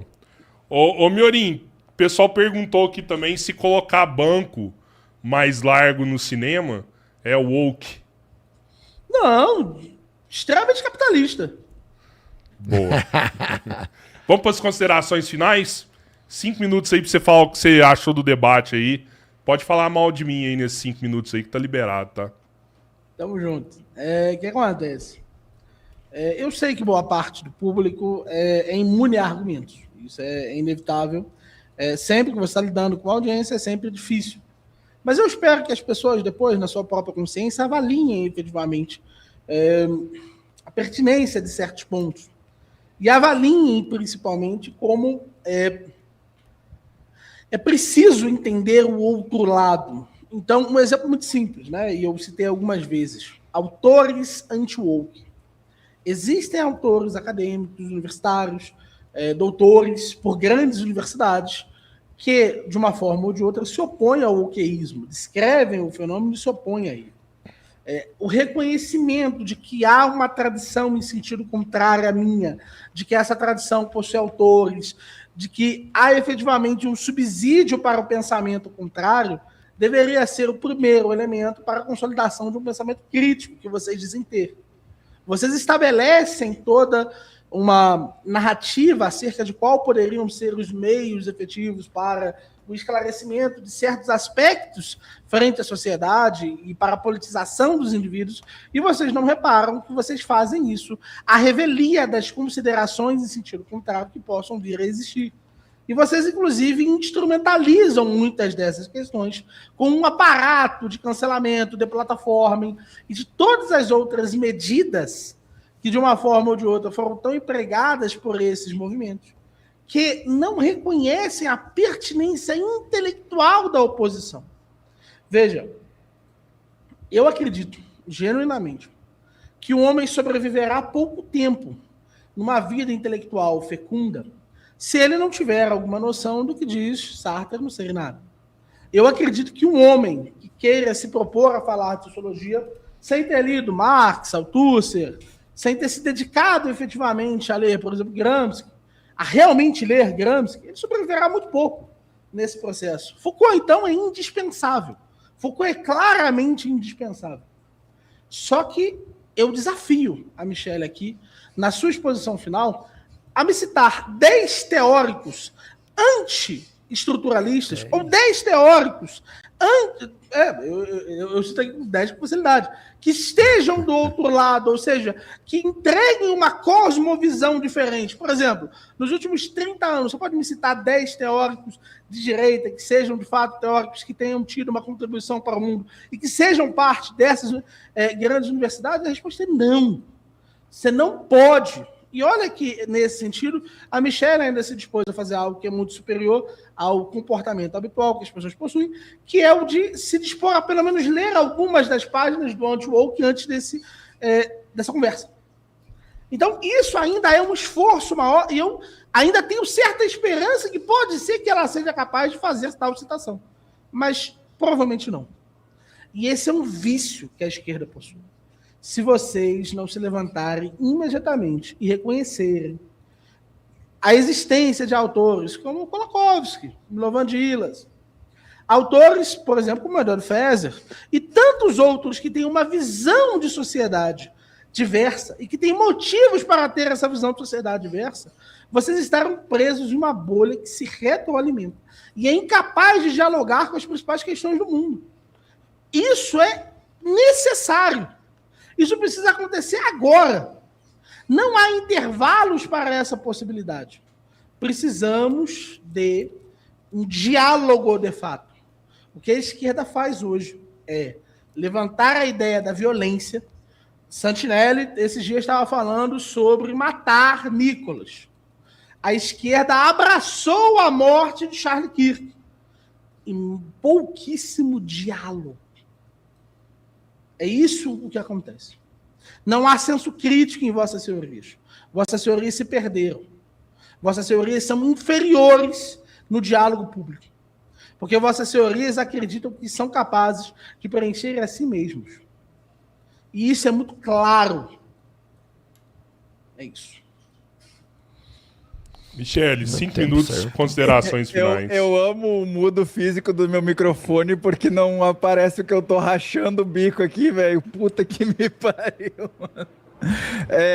Vamos lá, eu sei que o Miorim não me conhecia talvez antes de hoje, mas Miorim, eu quando leio estudo acadêmico, eu caguei se o cara é de direita ou de esquerda, até porque eu não vou lá e pergunto se o publicador ou a revista que publicou um artigo científico, uma revisão sistemática, se ela é de esquerda ou de direita. Me interessa o conteúdo do artigo científico. E eu acho muito engraçado que você vem citando autoridades. E eu digo, pô, que legal, vários autores e tal, legal. Quantos desses é uma produção acadêmica, que é justamente a minha área de estudo, né? É a mesma coisa. Miorim, tu pode me listar do ano passado todos os artigos que foram publicados sobre trans nos esportes? Quem são os autores de direita de lá? Você não vai saber, que não faz parte do teu âmbito de estudo, né? Mas eu achei engraçado que pela primeira vez, gente, eu já debati com o ANCAP anteriormente, mas foi a primeira vez que eu conheci um libertário católico conservador, que é uma série de coisas juntas. Eu digo assim, porra, mas é meio... dá uns conflitos aí neste comportamento, né? Eu caguei pra autor anti-woke, velho. O meu negócio é ciência, tá ligado? Foda-se o que pensa o autor que for. Foi a mesma coisa. Eu tive um debate contra cristãos, que os caras começaram, segundo Freud, segundo Nietzsche. Caguei, mano. Vamos pra materialidade do bagulho. Tu pode pensar a porra que tu quiser. Se tu quiser pensar que se tu der pirueta e cagar pra cima vai vir dinheiro... vai lá e faz, mano. Eu não tô nem aí pra isso daí, entendeu? E eu achei muito, muito legal que ele voltou lá pros aparatos de cancelamento, mas de novo, ele só citou da esquerda. Lá no início do debate eu trouxe, porra, exemplos atuais da direita cancelando, e novamente o Miorim, ó, porque não existe autocrítica. Vai procurar a minha posição sobre o Charlie Kirk, Miorim. Vai no meu Instagram agora procurar a minha posição sobre o Charlie Kirk. Vai ver se essa pessoa de esquerda, essa tua generalização se encaixa aqui, né? Meu, eu trabalho com padrões de tratamento de pessoas, eu trabalho com ciência, com publicação acadêmica. Filosofia, para mim, ela faz parte do que leva a gente a trabalhar a ciência, mas que não dá as respostas da ciência. Aí o que dá as respostas é o método que a gente aplica e a pesquisa. Então, eu acho, assim, muito interessante que certas das suas posições, Miorim, por mais que tu seja um cara que argumenta bem, por mais que tu seja um cara que tem uma retórica da hora, assim, é legal de conversar contigo, tu repete os mesmos erros no mesmo debate, mesmo ele sendo apontado pela tua opositora, que no caso era eu. Então, quando eu apontei lá no início certas coisas que tu não fazia, tu foi lá e disse, não, mas eu faço. Aí chega no fim do debate e tu repete o comportamento que foi criticado no início, né? Cosmovisão, gente, caralho, mano, só de ouvir essa palavra por causa da senhorita Ana Campagnolo lá, caguei para esse termo, mano. Eu não tenho cosmovisão. Eu quero saber se tu vai defender a liberdade das pessoas viverem a sua vida sem ter prerrogativas do Estado que removam esses direitos, porque para este ponto em específico, tu acaba botando a tua fé acima da tua crença de liberdade dos indivíduos. Então, assim, eu acho que foi um debate da hora, foi um debate proveitoso. Eu não li algumas páginas porque eu não leria todo. Eu li algumas páginas porque eu recebi o livro na sexta, sendo que eu estava trabalhando, sexta no meio da tarde. Eu tive o sábado para ler o teu arquivo.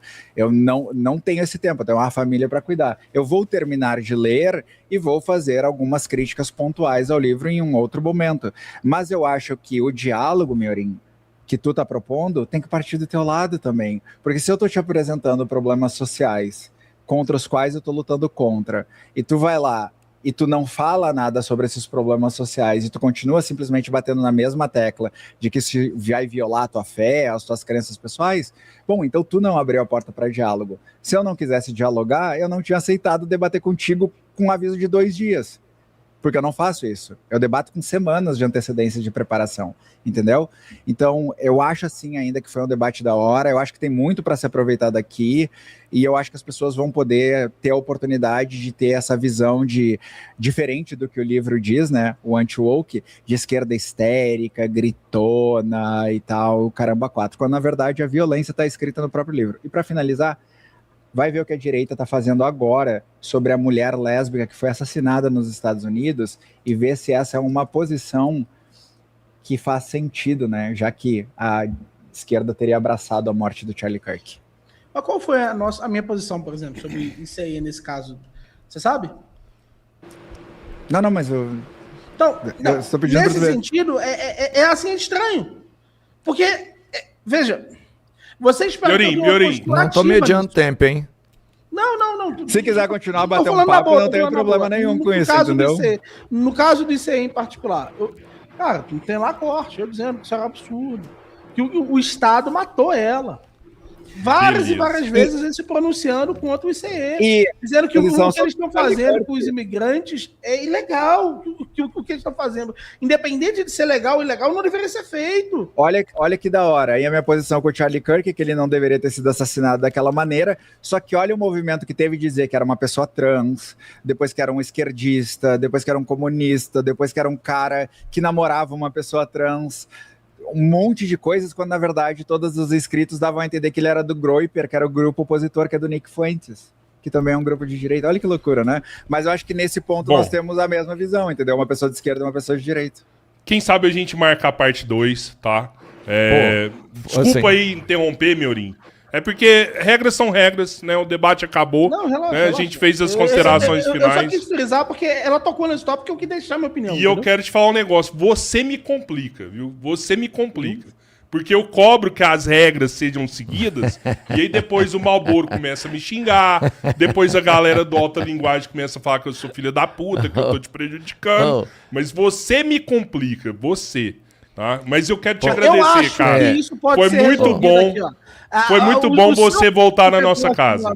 O seu olhar de deboche pode ser resolvido de uma forma. Quando eu estiver falando, até para evitar isso, porque eu vejo que às vezes você reage assim de forma involuntária.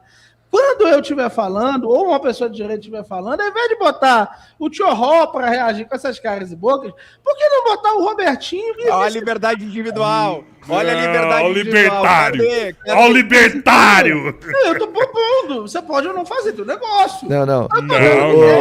Ô, Miorim, respeitosa. É o seguinte, quando for o próximo debate, você já participou aqui, aí você vem presencial, que aí você vai ver a cara do Tchorró, você vê a minha, você escolhe a cara que você quer olhar, meu irmão. Que você pode escolher, que a casa é sua. Ali no rostinho ali, ó. Inclusive, a gente prefere, né, Robertinho? Pô, o presencial é muito mais legal. Mas foi legal, assim, começamos o ano bem. Né? Acho que eu fiquei feliz do Miorim voltar na nossa casa. Tinha muito tempo que ele não aparecia aqui. Né? Que bom que você voltou. E agradecer também a Michele.